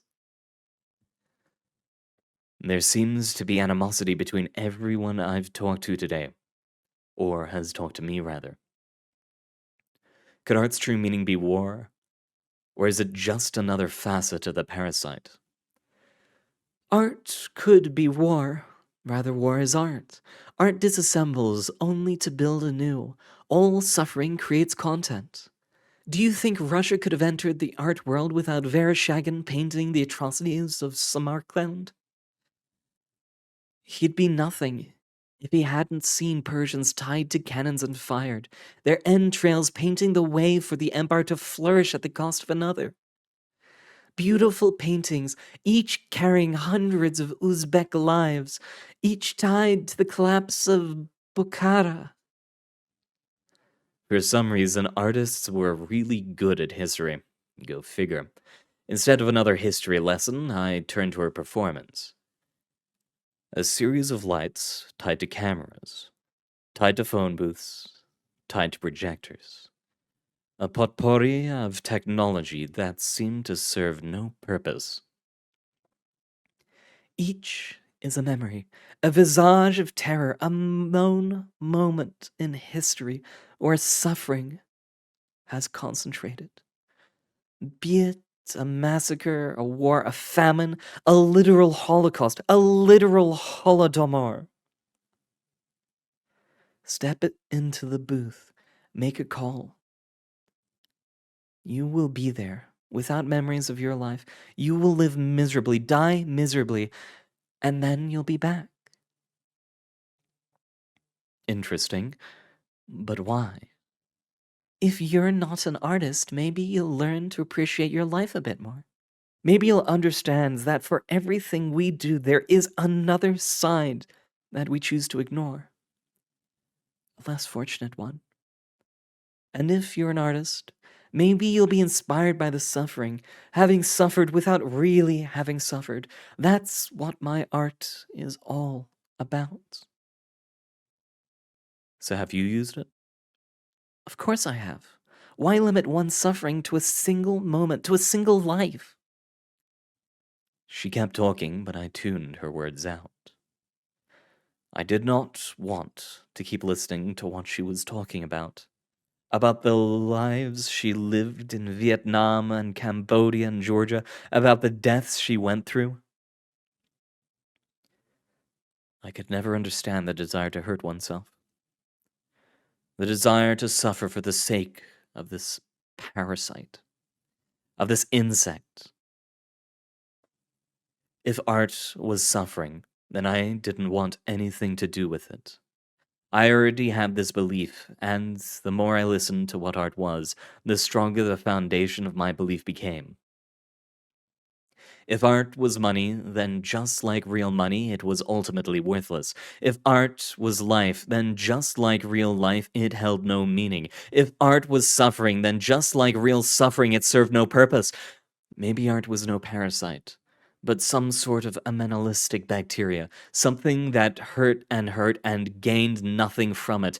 A bleeding cut, a dying fish, a tree that falls to empty ears.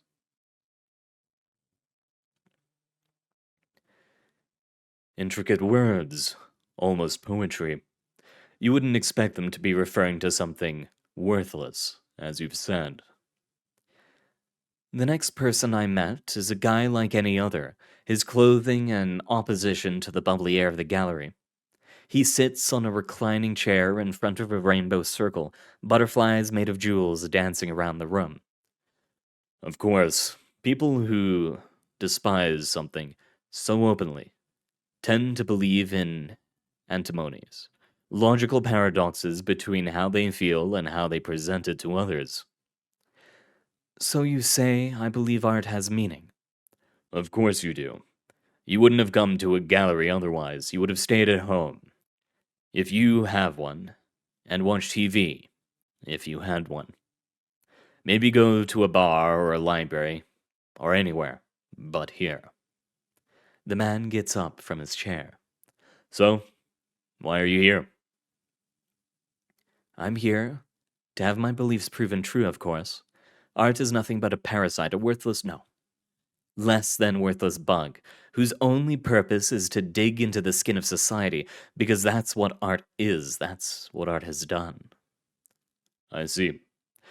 Well, you could have gone to any art gallery to have that proven to you. Why here? Because here, people can manipulate reality, and thus is the purest form of art. So art is purity. Everything has. Everything is less or more of it. And this is the purest form of art then? This gallery's items? Where else would I find art made of flesh, art made of memories, art made of tears and rot and everything it truly represents? I guess you have a point. Here you find things you can't find anywhere else, like money, and life, and suffering. Yeah? And here we see the pain the parasite inflicts. Art is pretentiousness. It's one-upping each other for the sake of being the blind idiot that stands atop the pile of other blind idiots. Art is a measuring contest with no other metric other than seeing, which Atlas carries the biggest ego on their shoulders. You should write a book, you know? You have a way of putting words together that emulate meaningfulness. Wonder if that's art too. I roll my eyes and turn to his performance. I see the butterflies flap their wings, and that's it. Well, no, there's more. Pass through the circle, and you'll become a butterfly. Really? Of course. All these are people who've walked through. I see. What does it represent? You're still on about that? It represents nothing. It doesn't need to. That's not true. Art always has meaning behind it. You just said art was pretentious. Wouldn't that infer a lack of meaning? So, I'm right? Sorta. See, there's this guy, Zhang Zhao. He once dreamt he was a butterfly, and so he wondered, Am I a man dreaming of a butterfly, or a butterfly dreaming of a man? It's a simple quote. Sounds like something Descartes would say if he'd been born 1,000 years before, also in China. What's your point? Cut the chase and turn the man into a butterfly. Art may have no meaning, so turn yourself into art. Become the meaning you seek. Is that it? That's what your piece represents? The end of uncertainty? I wouldn't put it that way, but sure. It's art in its purest form, art for the sake of art. Something that can't be appreciated because butterflies are incapable of doing that.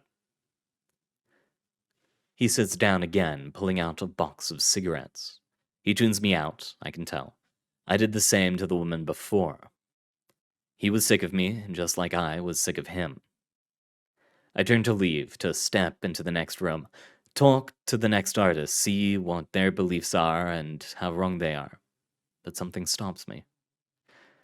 It's the butterflies dancing around me. Parasites, trying to suck the blood off my body.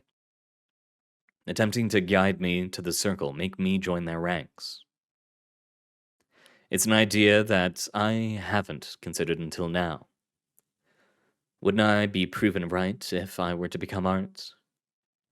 I would know all that art is, because I would know all that I am. The man was right. I would cut to the chase and get to the point. I wouldn't need to wonder anymore. I wouldn't need to paint ever again. I wouldn't ever need to see another painting again. I would be absolved from the sins, from the guilt, from the suffering. The end of uncertainty, I repeat to myself. Then I turn around. 1 step, 2 steps, 3 steps. Like a waltz, I end up in front of the circle. I stare at the colors, nothing but pistache. A pale imitation of natural works. I want to heave. I want to step through. I don't heave. I step through. I become the bug. I become the parasite. I am art. I'm meaningless. I am complete. As I flutter around, the man gets up again, staring at me through the circle. He smiles. You can't turn back, by the way, he explains. I would be shocked, but I am a butterfly. I would have told you before, but I think this is for the best. I mean, you've found your meaning, and I've found a way to have 1 prick less visit this gallery. I keep fluttering around, not letting his words hurt me. They can't, for I cannot comprehend them. The man stares at me, or maybe at another butterfly, before lighting up a cigarette and leaving the room. The Samsa Generator. With that peace held in our hearts, we next have a world with kaiju and pollution. A moment of respite. Loose pages from one of Lady Fuchsia's many journals, found amid several tomes in a corner dedicated to texts who have yet to be put into their rightful shelves. First cycle. Multiversal travel works in mysterious ways. Things usually get tricky when moving from plane A to plane B, especially inside the library. The library is a place with all the books in all the worlds, but it's also a hub for all universes to crash into each other.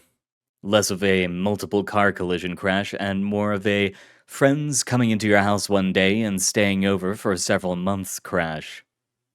It makes my job easier and way more annoying than it should be. Either way, here I am minding my own business when I notice something off about a shelf. It didn't look different, just wrong. In the same way, taking an unfocused picture or noticing a hair on a screen looks. I stared at it for a moment, and the next I was standing in a pine forest. I had found a way, and now I can't find the way out. I want to say I'm shocked, but this happens way too often to be surprised. If there is something to be shocked about, it's how utterly mundane this place is. It's just a pine forest like any other I've seen in pretty much any universe where pines and forests of them exist.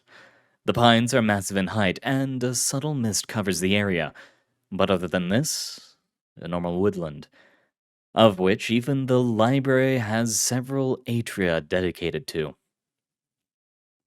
The fauna of the area seems normal enough. A couple of different insect species, that's all I've found. The flora seems a tad more exotic than a couple of bugs, but still within the limits of what one would see in the woods. A couple red orchid looking flowers and bluish puzzle grass is the oddest plant life I've found so far.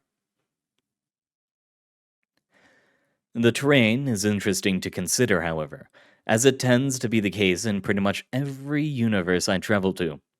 My compass refuses to work how it's supposed to.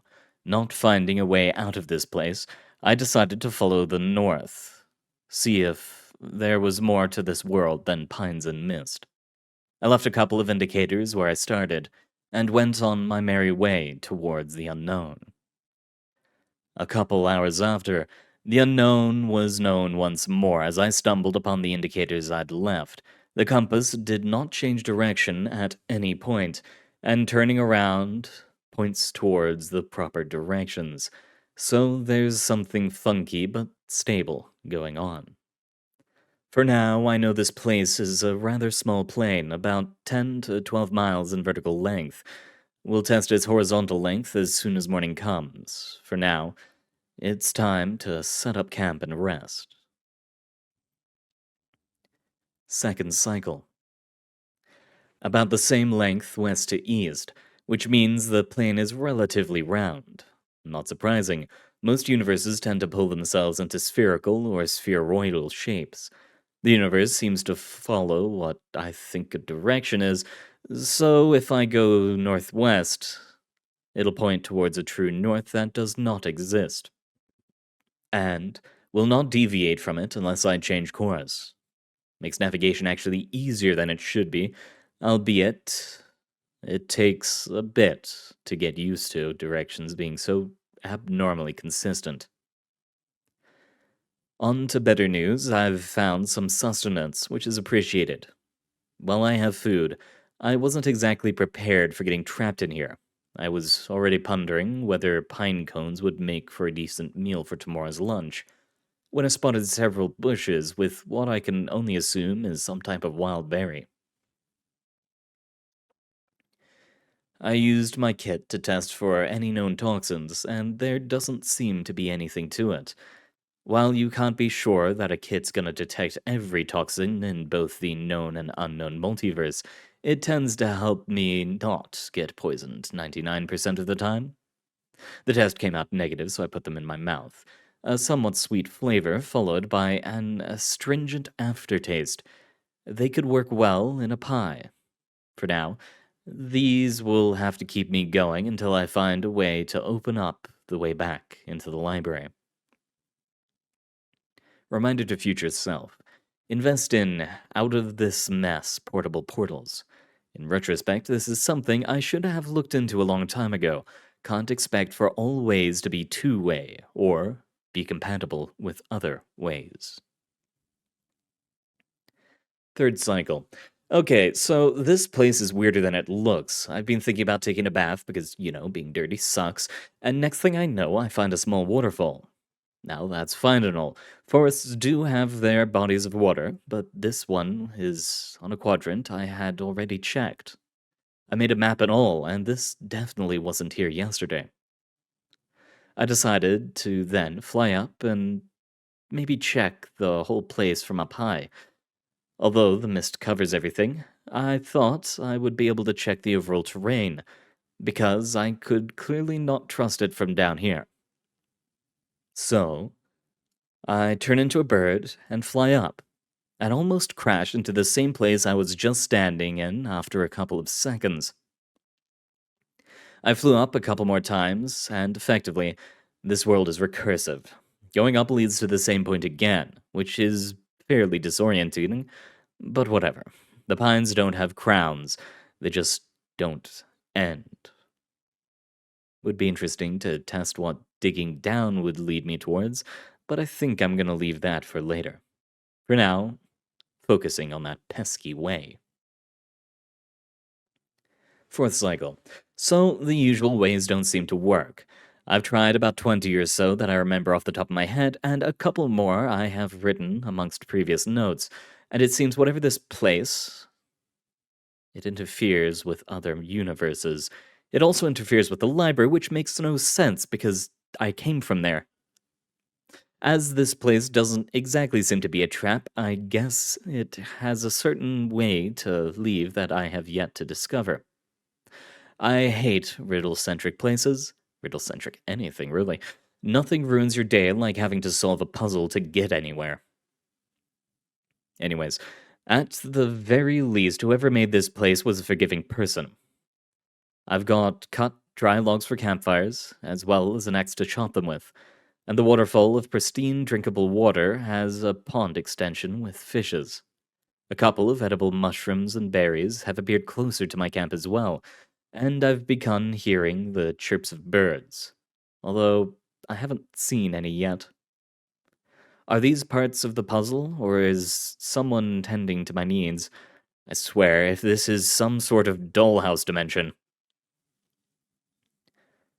Fifth cycle. Not having any luck with the ways, I'm starting to run out of rituals that don't involve bodily sacrifices. I really do not want to resort to that kind of escape, especially because there's a big chance they fail. Regarding the puzzle, there's been a sudden bloom of all kinds of flowers, giving the area a really nice aura. Now the problem is, I have no idea whether I've done anything special, so is this progress? A hint? A screw you message from a culture I'm not familiar with? I only have questions and not a single answer. Unless the new camping set I found next to my camp is an answer, or reward, or anything past just a couple aluminum cooking tins and a set of thermal bottles. The dollhouse theory is starting to feel more and more real the longer I stay here. Hope I get out before I meet whoever's been maintaining this place. 11th cycle. Today's catch is a couple of lagomorph creatures. Half a dozen catfish-like fishes, a bunch of rainbow-colored tubers, and more berries. I put the meat to smoke and decided to put the clay oven to good use, making a couple tarts. I gotta use it for something, no? I don't think I'm getting out of here anytime soon. 12th cycle. Okay, so I got out. Turns out the solution to the puzzle was way different than I expected. For starters, there isn't any puzzle, nor doorhouse, nor anything of the sort. It's a sanctuary.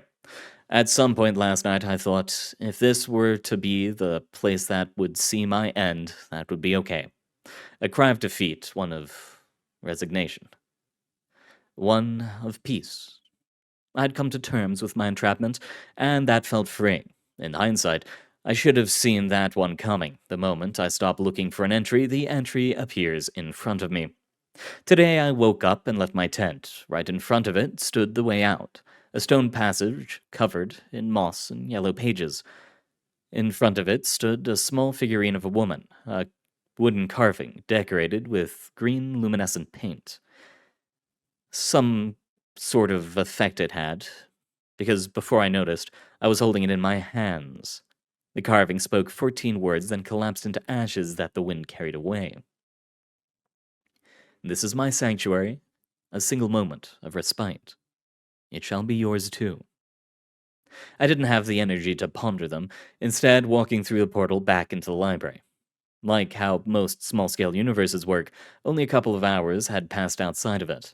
I saw someone standing nearby and asked them about this sanctuary. Apparently, everyone around these shelves knows about it. A small bubble built by a woman by the name of Zach. A woman who wanted something to call her own, a little paradise all to herself. And when she passed, the place became a world where one can forget about all anxieties and problems. Just plop down and relax. Smell the freshly cut grass, feel the wind on your face, be transported into the past, when things were much easier and much better. All that jazz. So I guess I was trapped because I did the opposite of relaxing. I feel like a lesson to be learned here evades me. The one solace I can hold on to is that were I to ever step into such a world again, I will know how to step out of it. And if I ever need a place to relax, away from both known and unknown, I know there is a place I can visit now. Not that there aren't already about 30 places I would go to were I ever need a break, but hey, having more options is always good. For what to be a butterfly drifting in the wind, but next let us take a break in the quietest of places. Staring at a blank sky. Carlos stares at a blank sky, expectant. He knows he'll come soon, any moment now. He's felt his presence almost all week, and he knows his friends would call him crazy and an idiot. And Cayo even threw a rock at him, and Carlos beat his ass, and they both got yelled at by Don Gerardo. But he knew he was coming. He's sure of it. The first signs were the shivers. Carlos knew shivers were bad. Rotina from 2 houses above got shivers once, and she died a month later.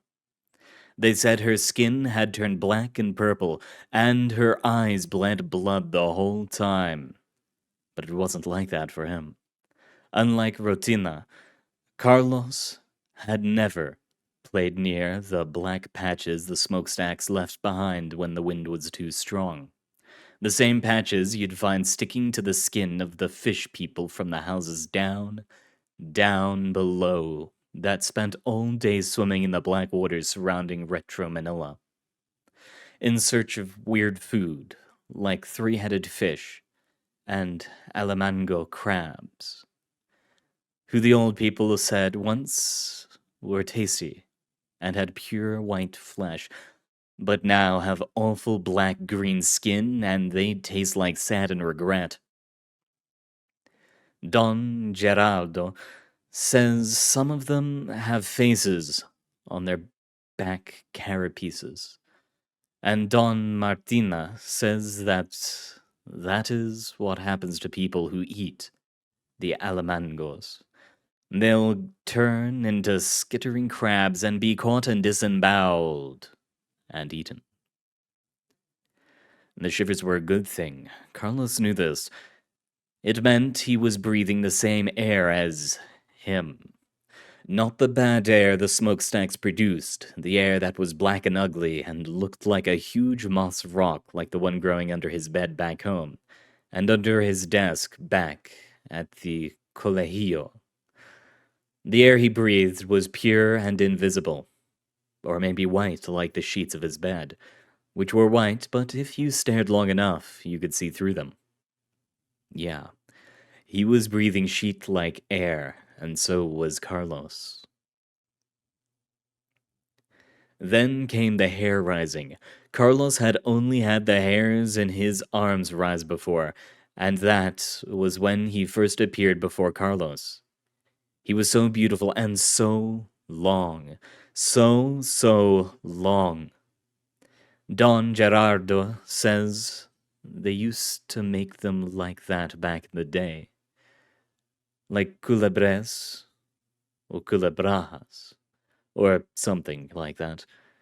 It was a good thing, apparently, because they were long and beautiful and everyone cheered for them, and people threw their pesos and centavos and piloncitos at them. And the more money you threw, the better they would become. Now everything is made of bronze and metal and ceramic, Don Gerardo says, and they all look like almango crabs. Carlos was scared of the idea of crabs the size of him. Maybe every other culebre ate alimango crabs and turned into them. Maybe he was the last one of his kind. The hair of his arms and head rose, and it also meant the air around Carlos was the same air he felt. He and Carlos were connected. He had felt this way ever since that fateful day, when he was 4, and he rose from the sea, parting it like a character in the Biblia, whose name Carlos could not remember now. Carlos wasn't good with names, especially those taught in history class. He'd never been a fan of memorizing stuff he couldn't see with his own 2 eyes. That connection between him and him had happened high above, higher than the stilt dwellings and mud constructions of the Fist People and the Bruise Bearers. Higher than the scavenge offices and soup kitchens Carlos and his family frequented. Higher than the row houses and communal rooms he and his friends from the colegio lived in. Than the concrete courts and the non-burnable trash-designated areas they hung out at. Higher than the toy factories and coconut smelters, yet not higher than their smokestacks. Nothing was higher than them, other than the sun, which is why the factories hated it and blocked it as much as possible. And him. And maybe the Batuan boats that would bring fruits and vegetables and fuel from the other isles. The third and final sign was the burning in his throat. Carlos had felt something like this before when he rose from the seas and parted the skies. He had breathed in air and had expelled out red flame, then blue fire, then purple fire, and that same warmth had covered all of Manila, all of Luzon. It hurt, and it made it hard to breathe, but Carlos knew it was love. The burning that traveled from his throat into his chest and stomach meant one thing. He was warming all his people's bodies, all their hearts. Doña Martina says that a person dies when their hearts grow cold. And he knew this as well. Ever since then, Carlos's heart had never felt cold. As soon as the burning in his throat began, Carlos knew the day had come, and he began walking up the stairs, upwards towards the highest point in town. He had missed Colegio that day, but the teachers would understand. This was more important than calculus or Don Rizal. He ran past all the places mentioned before, past broken doors and taped-up windows, past even the cities and conventillos, where the factory workers stopped to have lunch, where Carlos would sometimes go after classes and they would give him snacks and coins and shiny rocks, and Don Alberto would ruffle his hair, leaving his hair the color of the sea and the color of the sky.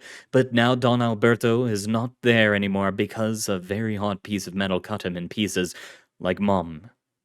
Cutting ampallas. Cuidado, mijo, se va a querer bater la jeta un destos días. Doña Martina yelled at Carlos as he passed by the 3-walled house she lived in that weird Espanol they were teaching in school, but Carlos couldn't wrap his head around it. He knew it was bad, because she would only use it when she was angry. So Carlos sped up, hearing more funny words coming from behind him, but it was too late. He had already squeezed himself in between 2 houses, up another set of adobe steps, and finally he had reached it. La Simbahan San Agustin. They called the half-meter of wall and the half-melted figure that stood atop an artificial hill, and people would come here and pray to him, and also to San Agustin, who seemed to be a previous man who felt the same things Carlos had felt now. He had stood on these ruins when these ruins used to be a building of prayers, and he had met with him, and he had blessed him in the same way Carlos had been blessed back then. Carlos didn't know what happened to San Agustin, but he could only assume he'd lived a good life. He wouldn't allow for any other way, Carlos thought. And it was with these thoughts that Carlos had begun staring at the blank sky, expectant, and waited. and waited. He had waited 7 years since that day, Carlos thought, and so he would wait some more. He would wait all night if necessary. But it wasn't necessary. An incessant tremor begins, and Carlos knows the time had come. He falls on his knees and puts his hands together because Don Gerardo had said this was what you did when you met with him. And he couldn't remember if he'd done it back then, but it had to have happened. Otherwise, Carlos wouldn't be here today. The seas part, just like in the book, and from it comes a long, long creature. He's blue and white colored and had many red and yellow eyes on his head, which was shaped like a house. Or maybe like colegio. Maybe houses were shaped like him, and that made sense, because he felt at home right now. Many elongated limbs with 10-fingered hands rise from the sea, and he uses them to begin climbing the Intramuros, which separated Retro Manila from not Retro Manila. And even if the land shook and people shouted, either in fear or annoyance, Carlos felt at peace. Ladies and gentlemen, people of Luzon, Bacon Noir has come to greet the people of Great Manila before his fight. Greet our great fighter. All radios and loudspeakers were on, but Carlos wasn't paying attention, not to the static once it was done, or to the Mabahayang Bacon Noir and Viva Santos Bacon Noir cheers, or to the horns from the boats and the galleons floating above him. All Carlos cared about was the massive head poking past the moors, and the 72 eyes it had, all staring at him. Time stops, but it keeps going. It wasn't a matter of time. He was waiting for Carlos to speak. Carlos swallows, even if it hurts or tastes like blood. Don Bacon Noir, he starts. I've waited for your coming for many years. 7 years I've waited. And the Biblia says 7 is a holy number, so I knew you would come this year, today. I want to thank you, Don Bacon Noir, because you have blessed my life. Ever since we met 7 years ago, I've been happy, and so has been our family. Even if Dad sometimes comes back from the factory with no money, and Mom cries and we are hungry, we have remained happy and together, unlike everyone else from math class or history class or gym class. Don Bacon Noir nods in understanding. Carlos continues. It's thanks to you that Dad hasn't lost a finger or a hand or his whole body at the factory. Even in that fire where everyone ended black and crusty and could not work anymore, he was fine. And it's thanks to you that Mom can keep cooking curry and sisig and pata and even flan and bistec for my birthdays. When so many complain of eating rat and crab, like the fish people or the kids who became coal tossers instead of learning in class. Don Bacon Noir blinks, turning towards Palawan Island far in the horizon. The moon begins to appear past the smoke columns, past the Zeppelin bleachers. As I've been blessed with life by you, I want to return the favor. Please allow me to follow you, like the apostles followed you once. Tell me what to do, where to go, and that I'll do. There, I'll go. Don Bacon Noir. The reason Carlos and his family were healthy, no, more than healthy, full of life, closes his many eyes, and Carlos knew he was considering it. He was old, at least as old as Don Gerardo, and even older, but even he could be moved by a fervent boy's words. If people like San Agustin and Don Rizal had been breathed on by him and had become his apostles, then Carlos could too. With a scratching noise followed by a loud whistle, the loudspeaker came to life again. And now he goes to defend our country, to defend Great Manila. Mabuhayang Filipinas. Mabuhayang Republica. The words pass by, and Carlos knows it's time for him to go. His country needs him. Everyone else does. He cannot stop stealing his time. Mabuhayang, Filipinas. Mabuhayang, Republica. Carlos finished his prayer and lets go of Don Bacunois. With a huff, he nods and breathes life into Retro Manila, just like he had done all those years ago. With a flame, first red, then blue, then purple, then black fumes above Luzon are set ablaze.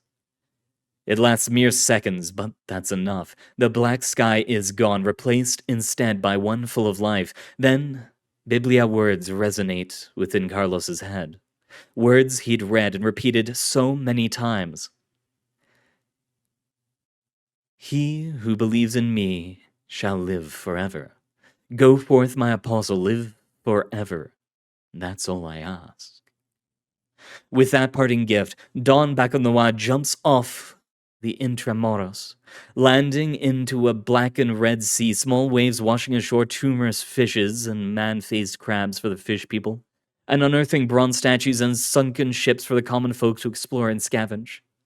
He, now a mere blur slithering beneath foam and oil spill, swims towards the arena where he will fight, and he will win. And then 7 more years will pass. It takes Carlos 2 minutes to realize tears are falling down his face. It takes 5 more minutes for the burning in his stomach to move to his chest, then to his throat, then to be expelled out his mouth in a mix of badly processed food and expired chunks. As a second parting gift, the sheer elation makes Carlos spew out the Anisaki's parasites he'd consumed, hiding in the snacks he'd received from workers a week ago. There'd be no more shivers, no more hair-raising, no more burning. In a daze, Carlos makes the trip back home to tell his parents the good news. He was an apostle now. His joy was met with a wooden spoon to the buttocks for skipping classes. He took the pain with a smile. It was a fair price for salvation. 500 kilometers away, a giant coulebre defeats a giant crab with the face of a man on its back. A prophet is born, but we should wrap up the readings as we started them with the Scribe of Another World. The Scribe's Last Journey. Following the paths that no longer exist, the Scribe walks among the debris of a world that was. The world certainly was, yes, but it wasn't anymore. No, not anymore. The Scribe spent an inordinate amount of time mourning its passing. Time.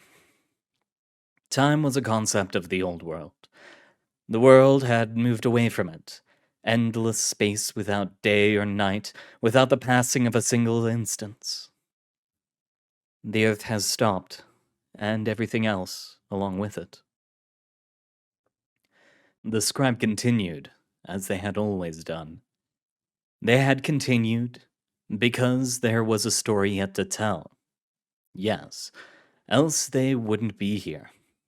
There was purpose to be had amongst the desolate landscapes that stretched into infinity, a mix of ruins that treasured nothing but dust and sand, and the thousands upon thousands of bones that huddled in search of heat, waiting for tomorrow that couldn't feasibly exist. Eventually, the Scribe grew tired. They realized no story could be told here, as no being breathed, no being spoke, no being experienced any change in state. The Scribe decided to rest. The next time would be better, they prayed. They hoped at least a single god was left to hear them. The Scribe put down their book, the last piece of paper in the whole world, and collapsed on their knees. The abrasive heat of the world that wasn't anymore had burned their back. It hadn't been an immediate effect, but the outcome of thousands of days walking without a single thought, but that of the completing of their mission. They had a simple goal: to document all of humanity, They had done so for a million years, such a long time that humanity as they had known it had evolved, then died, then reborn, then evolved, and so forth a great many times. So many that humanity had lost itself along the way. They had always been vainglorious, always had wanted more and more and more. This was human nature, and thus acceptable. Because through its eventual dissolution, humanity would reach enlightenment and reach the higher echelons, the upper heavens of eternal peace, of the inexorable, unmistakable understanding of life, death, and all betwixt. And yet, they were too vain. The Devas wouldn't let them say this about humanity, but they had long since died off, collapsed like black holes, imploding like stars, disappearing into the once starry night of which only a single dimly lit light remained. Humanity had found their own way into Avicii, and they had dragged Avicii into their own plane, a singularity of misery and non-existence dressed as the right path, when it couldn't be further away from it. The Scribe had documented this descent, this putrid transformation, because this was their purpose. It was still their purpose because they were here, and their book still had pages left. There was still something left to chronicle. Perhaps the last semblance of humanity left in this world would be the awaited Maitreya. Dharma had all but been forgotten by all, if all was even a concept still walking these lands.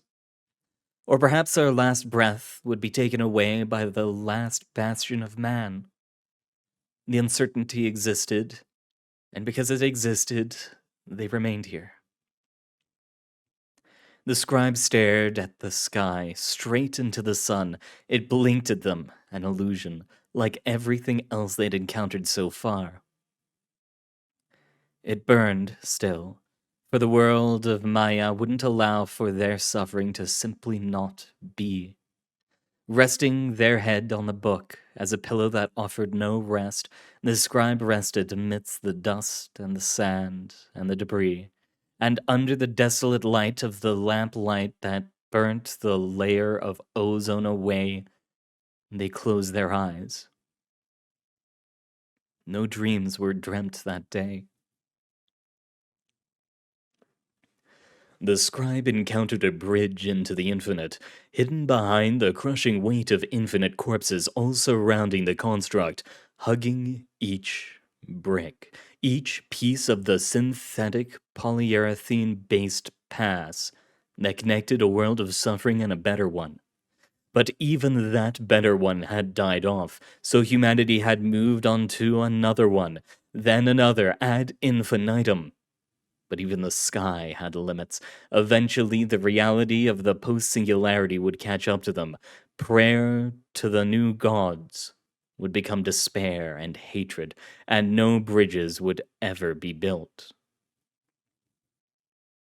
The towers would remain unoccupied, inaccessible, reminding the Scribe that even that without life dies. And yet, it also gives life, using the bones of the behemoth of indescribable metals that linked all lokas together. The Scribe found respite, escaping from the counterfeit gaze of the last Aster in existence. They decided to stop their chronicle. Nothing had happened, and nothing would happen. Furthermore, their hand refused to move with the same finesse of ages prior, a blighted coloration to their joints. They were running out of blood. They needed to recover. The Scribe licked their wounds, sealing the seared gash on their thumb, their new tool of trade ever since they'd lost their previous ones.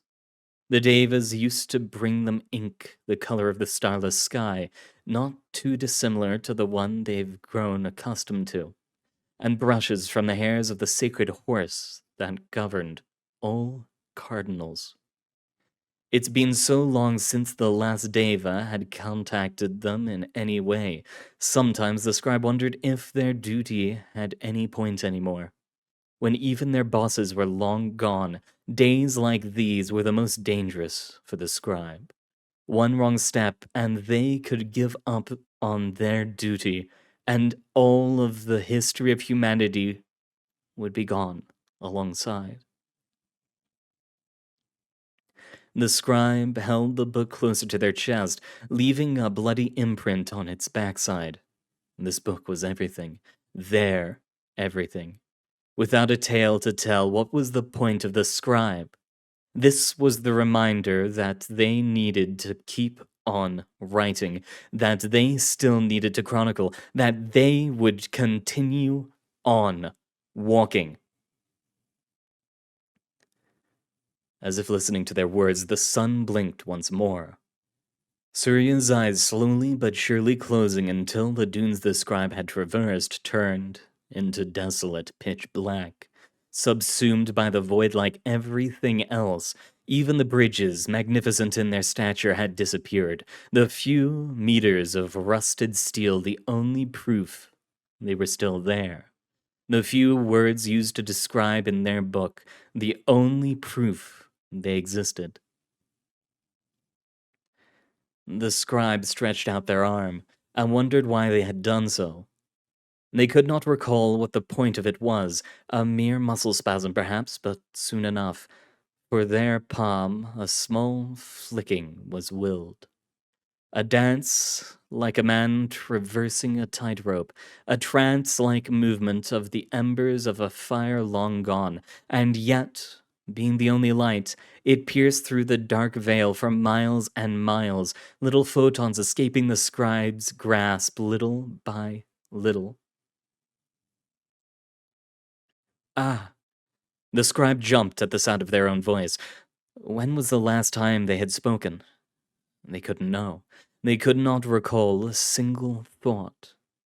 But thoughts mattered little now. The scribe needed no thought to move their left foot in front of their right, then the right in front of the left. They continued on their unsatisfying journey, tripping from time to time, as the ember did its best to guide. But it wasn't enough. It would never be enough. Hours and hours passed, and the ember was reduced to ashes, the scribe's hand becoming charred and unusable, having used their own flesh to continue the ember's short-lived life. It didn't hurt, for the scribe had already forgotten how pain felt. An inconvenience, nonetheless. One less thumb to sign their writings with, one less hand to write with. Eventually, even the sand vanished, the scribe walking through dirt, then ground, then paste, then bone. Miles and miles of the remnants of what might have been the King of Dragons, or the endless Shesha, or the Yellow Dragon at the center of all life. It barely mattered, really, for whichever deity of immense power it was no more than a carcass. Awfully rude to call me a carcass, no? The scribe stopped, pulling out their book. They bit down on their remaining thumb, then opened it on the last page. They couldn't remember when was the last time a second being was there to speak with them. Standing among the endless void of a world without light, the scribe encountered what they would later learn was the endless Shesha, or what remained of it. The behemoth was responsible for the passage of time. It was no wonder that time refused to move then, as what was once a serpent of gold and silver scales was now reduced to the mere skeleton. And yet, despite its clear cease in life, it refused to give in, just like the scribe standing atop its vertebrae. How are you still here, if you are not alive anymore? Have you forgotten your manners, child of the Devas? I might be naught but bone, yet I still am the king of all Naga. He who recoils and allows time to flow. He who coils and allows time to fold into itself, swallowing existence through his mouth, keeping all universe under his godly hood, given by the most gracious of all. The scribe blinked, unable to answer. They had forgotten their manners, had they not? They fell on one knee, head bowing down. I'm sorry, great endless Shisha. It's been too long since I've spoken to anything, really.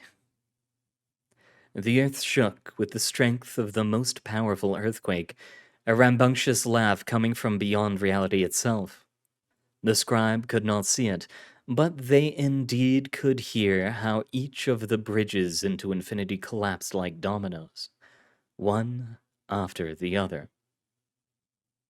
The great Shisha stopped cackling. Of course it's been long for someone like you, Scribe. Time has been unforgivable to those who refuse to die, and even more so to those who did not refuse. The few scales he still had shifted and clicked, still glistening with the divine light granted by the great Vishnu. They gave the place a solemn look, the last tranquil bastion among the eternal stillness of everywhere else. Why have you not refused, Scribe? I find it quite curious that someone other than he who must die last is still standing, dancing over the corpse of all that once existed. The scribe wouldn't have described their journey as a dance, but such whimsy words were befitting of someone who even past death still clung to eternal life. There are still tales to tell, O great Shisha. As long as there is a single man with a story yet to be written, I will not rest. That is the mission given to me by the ones above. Is that so? The serpent chuckled again, mountains splitting and volcanoes roaring, spewing their entrails into the night sky, finally reaching their demise. I find that quite hard to believe, Scribe. Why? Did I not tell you to mind your manners? Ananta Shisha complained. Bah, it doesn't matter. You ask why, yes? Why?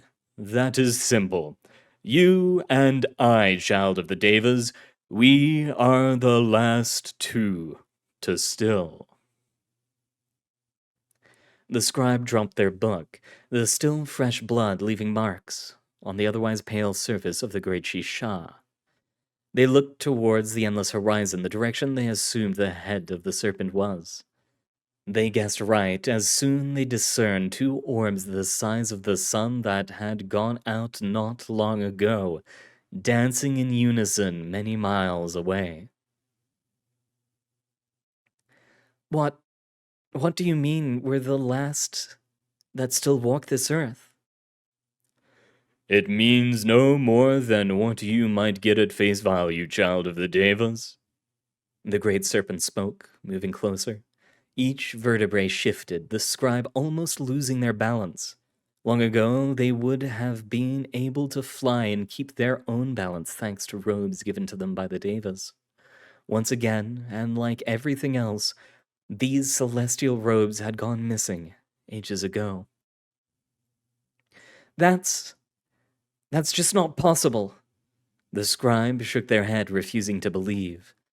There must be someone left, some kind of... How could anyone still be drawing breath when there is no air to breathe? How could anyone still be moving forward when time is standing still?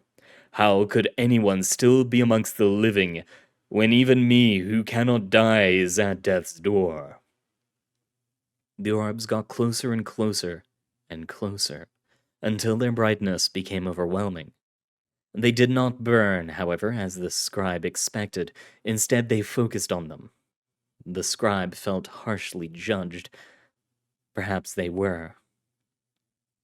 There is no story to tell, Scribe, but yours and mine.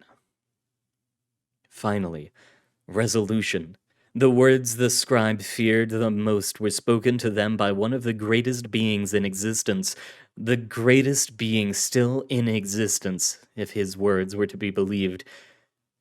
And yet, the scribe felt at peace.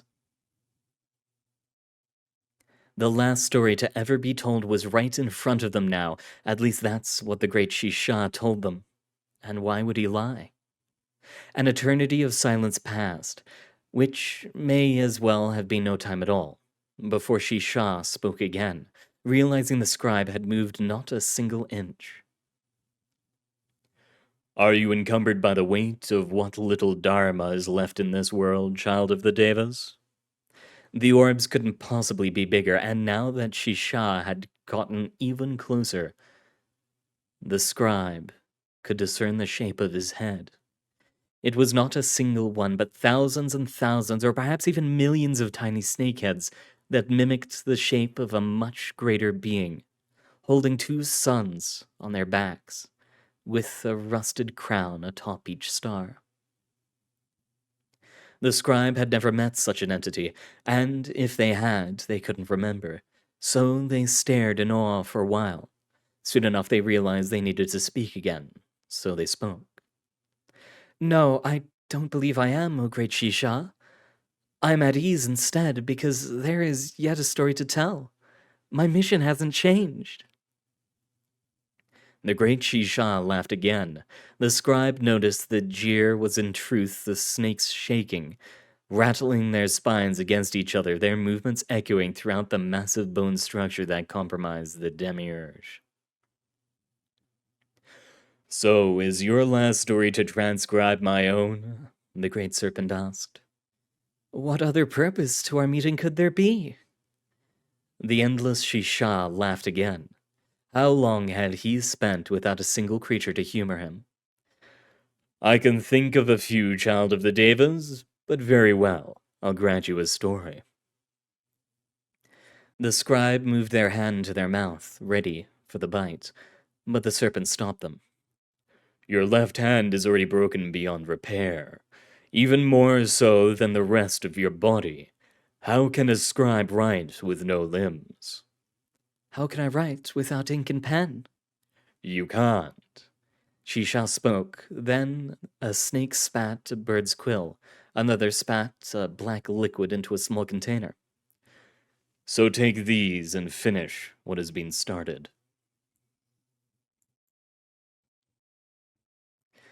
The scribe was taken to the center of the universe by the endless Shisha, who, despite his stillness, still could fly faster than all known figures, for there was no concept that would stop him. They had all perished. As the scribe looked back at Earth, they saw the sadness of a discarded item, a dusty pile of grime finally collapsing into ashes, doomed to oblivion. And yet, there was still hope. As the stars shrunk and collapsed and the Milky Way dried, the scribe saw a primal concoction of all that existed, floating in space. All dead, but having the potential of life. Building blocks waiting for the correct architect. Would there ever be one? At the center of the universe, there was a place. It wasn't a place in the traditional way, but rather a construct built on the corpses of all worlds that had been, all worlds that still were, all worlds that would never be. Billions and billions of whitening corpses composed the palace. As they got closer and closer, the scribe realized the corpses were those of snakes, and they were still moving. The palace was part, or rather, the entirety of the endless Shisha.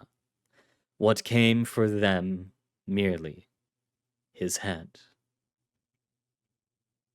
The scribe stepped into the main room of the palace, where a single table for two was all that wasn't the color of dread. Instead, it was made of wood, dark mahogany, that gave high contrast with the rest of the palace, and the rest of what was left. Familiar? The serpent asked. Not really. Why do you ask? Oh, it's nothing. Worry not, he responded. They seemed somewhat disappointed, the scribe wondering if they had been here before. They ran a hand on one item still standing on the table, a kettle made of jade, many cracks along its surface. It was empty, of course. No tea would be served that day. Child of the Devas, I have no chronicle to give. One's life is as simple as it looks. I sing praises to he who molded all life, and wait for time to reach its end, like it now has. However, I do have a story, so ink your pen and listen well. This will be our last. The great endless Shisha thus began his story. There was once a serpent who was born from Asura parents, the eldest of 10,000 million children. All his siblings were snakes too, and like snakes they slithered on the ground and sunk their fangs into the ankles of passerbys, like all snakes do. The serpent found this repulsive and wanted nothing to do with it. Why would the serpent live by groveling into the ground, biting innocent men? Why should this be his life? He refused to accept that this is all he could be. His brothers and sisters made fun of him, and why wouldn't they? To fight the very essence of being is but a fool's errand. And yet, despite it, he swore never to bite another being, and slithered to all sacred sites no matter how far away they were. He visited the great Mount Gandhamadana, and prayed to Hanuman. He met with the affable Ganesha in Gokarna, and even meditated alongside Garuda atop the Himalayas. After these many trips, the serpent had been reduced to flayed flesh and broken bone, and yet he continued on, because he was sure he could be so much more than he was. And his pleas finally reached Lord Brahma himself, and he granted the serpent a boon. What is it that you strive for most, child of the Asuras? Asked the Creator. O great Brahma, I ask only to be separated from the destiny that has befell me for being born in the shape of a snake. I don't want to hurt and poison. I want a different life. Very well. What is the life you desire, then?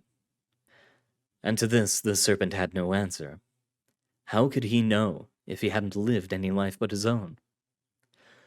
I know not what life I want, great Brahma, but I wish not for this one.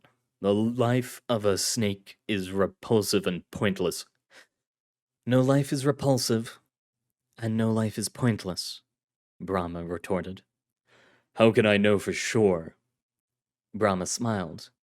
You live a life that lives all lives.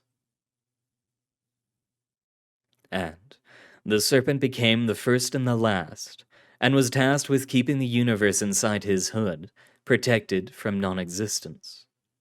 He became immortal and endless, and was tasked with keeping the balance of it all on his back. He became Shisha, and was tasked with overseeing all life's end, to ensure that life would one day be back. And that's how the story began, finished the endless Shisha. You should know by now how it ends. The scribe looked at the page they were writing on, noticing they were nearing its end. They turned to Shisha for but 1 second before flipping to the next page. They were met with the book's back cover, a sight they had never seen before. So what happens now? Was all the scribe thought to ask. Nothing, really. We merely wait, the endless Shisha spoke. Our story will end once you put down your pen, once the ink runs out. And then another story begins, because such is the cyclic nature of everything. Will that story be like this one? Will it end in nothingness? That is how all stories end, yes. But all life is born and dies, and that means not that everyone lives the same life. As a scribe, this is a lesson you've learned and have made others learn, no? The scribe stood silent. Lord Shisha was right. This was their purpose. How had they forgotten? At the end of all time, everything is forgotten. And yet all remains, all evolves, all returns, and the cycle continues. The serpent spoke again. And then the scribe felt it in their heart, a calm, unlike any other. It's time, the scribe says. It's time, the serpent confirms.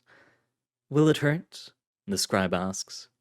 I wouldn't know, Shisha replies. The scribe looks down, giving the book one last glance before writing the last sentence. The scribe closes the book and puts it back in its rightful place, the last empty space on the shelf he had just found. The shelf right next to his. He turns to the side and sees an immense amount of shelves just like this one, just like his, all filled with books, not a single space left for another one. He turns to the other side past his shelf and sees a similar vast amount of shelves. They were all empty. He ponders his findings, then pulls out a journal of his own, writing down what he had just discovered. This, too, was a story worth writing. With that end of a world, let us end this spotlight, as we always do, with an interview with the author in question. Welcome to the author's spotlight, Maxyfran. I believe the first question we have for you is, where did your name come from? Oh, well, that's kind of funny because it's really simple. To start, I'm from a Spanish-speaking country, okay? And my first name is Max. My middle name is Fran, and the Y is E in Spanish, which means and. So it's basically Max and Fran, like Max and also Fran. I'm not really good with names. The 73, I don't remember. I don't know. It's been like a thing since I was a child, so I couldn't tell you. Fair enough. All right. My general question for you is, where are you when you write? Like, physically or mentally? I mean, physically, I like to be on my house, on a place I can call home, for example, because I have several places that I can call home, and I really like to listen to music while I write. I usually put specific songs on replay, and then I just sort of disconnect from the world. When I'm the best when writing is when I know that I'll have, I don't know, 2 hours where I won't be interrupted. So I just go at it because I'm really bad at picking up after being interrupted. Like if something happens, I just can't write anymore. All right. And then my first question for you, based off of the works of Lady Tianhong, who scribes, who I believe the works we read for this interview were A Bud Fears Bloom, Leaves Blocking Its View, The Magpie Leaves Its Nest, Fleeing Winter, and Even an Oni is Fond of Chinese Poetry. My question for this series is, what caused you to come up with Lady Tianhong, the Immortal Scribe? All right, so I'm always been interested in Asian folklore in general, like both history and mythology, folklore, culture in general. And so it happened that when I joined the Wanderers Library, there was a contest going on, WonderCon. And so I came up with an idea and I tried to, pitch the idea of something that I understood. Like I know what a Tianhong is, like they're a type of angelic creature spirit in Chinese cosmology, mythology, etc. So I knew sort of the idea that I wanted. So I decided to pitch the idea to a group of people. And when the contest came, no one, I made a team and no one else wrote for it. So I just had free reign to write whatever. And this is how it happened. Yeah. I just decided to write whatever I wanted to write regarding the theme of a scribe who goes around talking to people and documenting the history of humanity. And yeah, it ended up appearing out of thin air. I don't know. It was the first project that I did for writing for the library. So just kind of was a bout of inspiration. Yeah. Gotcha. Well, for your first set of works, they are definitely well written. The next work that I have a question about is Norteño, which I'm hoping I pronounced that correctly. Norteño Okay. is the pronunciation. It's all right. Don't worry. Oh, what to say about Norteño? Well, I said I was from a Spanish-speaking country. Well, I'm from Chile, specifically. And Chile had a coup d'etat in 1973, which is not where the number of my name comes from. That I do know. And, well, it was a coup, and bad things happen. And bad things happen that we haven't yet quite resolved, you know? So it's always been that a bit of a shadow thing, and it has affected me to a degree, like not personally, but my great uncle was involved, and my grandfather, people I know, people I knew, people I read about, people I heard talk in places, you know.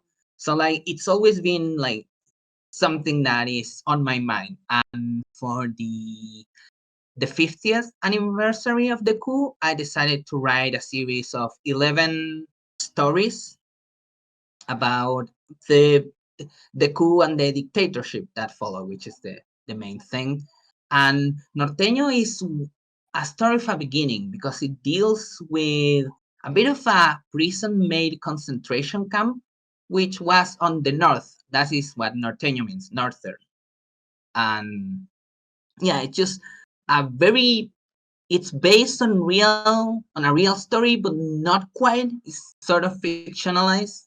And yeah, it's the story of like what did happen on that concentration camp, one of the first massacres that occurred after the coup started, like officially started.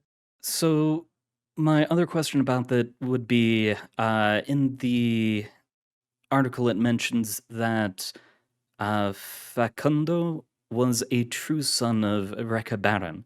Is that, I think this is pronounced Luis Emilio Rekha Baron? Yeah, I think so. Yeah, I always refer to him as Recabarren, so I don't know if it's the same one. Yeah, it should be Luis Emilio Recabarren. Yeah. So, where did you learn about him? Because I was only able to find like a short Wikipedia article and a few like official things. Recabarren is a hard figure to talk about because a lot of history of Chile, especially after the dictatorship, is sort of mystified and sensationalized. So you'd never know exactly what did happen, what didn't, and how it affects things. But where I learned of Recabarren was from a teacher. He was my history teacher during high school, and he was a member of the Communist Party over here. And so he had, we're despite everything that happened, because I've talked, for example, with some other people who are from Germany, who happened the thing in World War II, and they are not very politicized. They can't talk too much about left and right wing politics because it's there's crimes involved. There's a really bad past.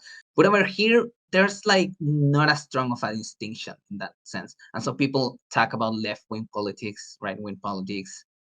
They believe what they want to believe. They believe what their fathers believed, who lived through the dictatorship, and so on. And that's why I learned about Recabarren. The next story was Callampa. What is Callampa based on? Real life instance or something else? It's also fictionalized, but based on the pronunciation is Callampa, and it means mushroom. And the reason why it's called Callampa is because over here during the dictatorship there was an immense wealth gap issue that we still haven't solved. And back in the day, there wasn't as many, resources. There wasn't a ministry of wealth that would care for people who had nothing, and so on. There weren't organizations, and so people would simply grab cardboard, grab anything that they had, and they would make their houses in places that just were like empty lots, and they would build their houses, and they were called poblaciones Callampa, which means mushroom towns, because they appear from the night, from the previous night to the day. They would just appear like mushrooms growing in the dark. That's where the name comes from. The next story was the Samsa Generator. First of all, oh god, thank you for color coded speech. As a reader, it makes it so much easier to see who's talking. But the question is, what do you think art is? Do you agree with Butterfly Man? Whew, that's hard, actually. That's not a question that I think about, and I had to think about a lot about that question when I wrote Samsa Generator. I don't think he's fully wrong, but he's not right. I don't think art is a parasite, for example. I think art is an expression, and art can be an expression of a lot of things, positive and negative. And I think the Butterfly Man cared too much about the negatives. And that is why he ends up in an art gallery. I am of the belief that art galleries can be positive experiences, but it's been shown in a lot of times, especially when it comes to the buying and selling of art, that it's kind of a bit of a gray area. And I think the man who becomes a butterfly just focused too much on that, because he could have gone anywhere else to, to prove his point or to be denied, but he chose this place because he knew it fitted what he believed art was. Then my further question on that is, do you think your viewpoint on art has changed between when you wrote this, as I think it was over a year ago, and now? Oh, in between writing this and now, AI happened, and that's been a thing. So there's definitely more debate, more heated debate regarding art. Definitely, I don't think it has changed. Personally, I don't see that AI is art in the fullest sense. But yeah, I do think it has some merit. But we could talk for hours about this, so I'll just leave it at that. I don't think it's changed. Gotcha. Then the next work was A Moment of Respite. What is your place to relax in the world? Oh, that's a good question. I like to, well, usually some sort of sofa, like on a couch, eating something, and just like when I said with the writing that I like to be uninterrupted. When I have to relax, I want to no one has to bother me. I just wanna laze around for like an hour or two and just be calm. Uh, Other than that, I do like sitting on benches on the park. I know it's kind of creepy, but I just like to just sit down, just the sun hits my face. It's just nice. All right, then is Staring at a Blank Sky. In the work, Carlos experiences a connection with the entity Don Bakonawa. That's Bakunawa, yeah. definitely okay. Uh, which significantly impacts his perception of life in retro Manila. What inspired Mhm. you to create the character of Don Bakonawa? Or Bakonawa? I'm not gonna get it right, damn it. It's fine. It's fine. I think it's Bakunawa. And okay, so the Bakunawa is an actual like Filipino creature. Mm. That's first when it came. The Don is a very like, it came from Spain, like when the Philippines was Spanish protectorate, I think. Like I don't remember, but like when it was under Spanish rule, and it means sir. So basically, what I wanted with this idea of Retro Manila is to create a new world that was very different from the rest of the canon, while also feeling like it fits the canon. So for that is the reason why I decided to choose the Bakunawa, which is pretty much like a sea serpent, and just make it into a proper kaiju. And yeah, it all fits this very weird atmosphere in which, in my opinion, at least from what I wrote, it feels very like dreamlike. Like it's not like magic realism. Like it's not quite real, but not quite fiction either. All right, and then the last story we read was The Scribe's Last Journey. Firstly, is the scribe from the same world as Lady Tianhong? That's an excellent question. No, it's not. Well, maybe. it was a bit of a. I decided to make it because the idea that the world is destroyed and begins anew is something that's always been in, like, Buddhism and Hinduism, and the giant serpent that eats everything, like the Anantashesha. It's a very, like, it's a strong character in Hindu mythology and Hindu religion. And so what the serpent does is when the world ends, it eats its own tail, and the world ends proper, and then it begins anew. In a new, I think they're called Loki, I don't remember, but like a new cycle of the world. And so the idea is that every scribe, this is the end of a scribe. Like the end of the world is the same as the end of history, is the same of the end of the scribe who records history as it's known. And then the next world is a new scribe is born alongside a new universe. And that's what the ending implies, that there's a bunch of books just like that, one to one side, and then a bunch of empty space, signaling that it's just a cycle that will keep happening. And then a further question I have about this is, the scribe figures that the discovery of the shelves full and empty is a story worth writing. Do you ever find that a story isn't worth writing? I don't know, actually, because I have my fair amount of stories that I have written and never published, either because I'm not happy with them, or either conceptually or in execution.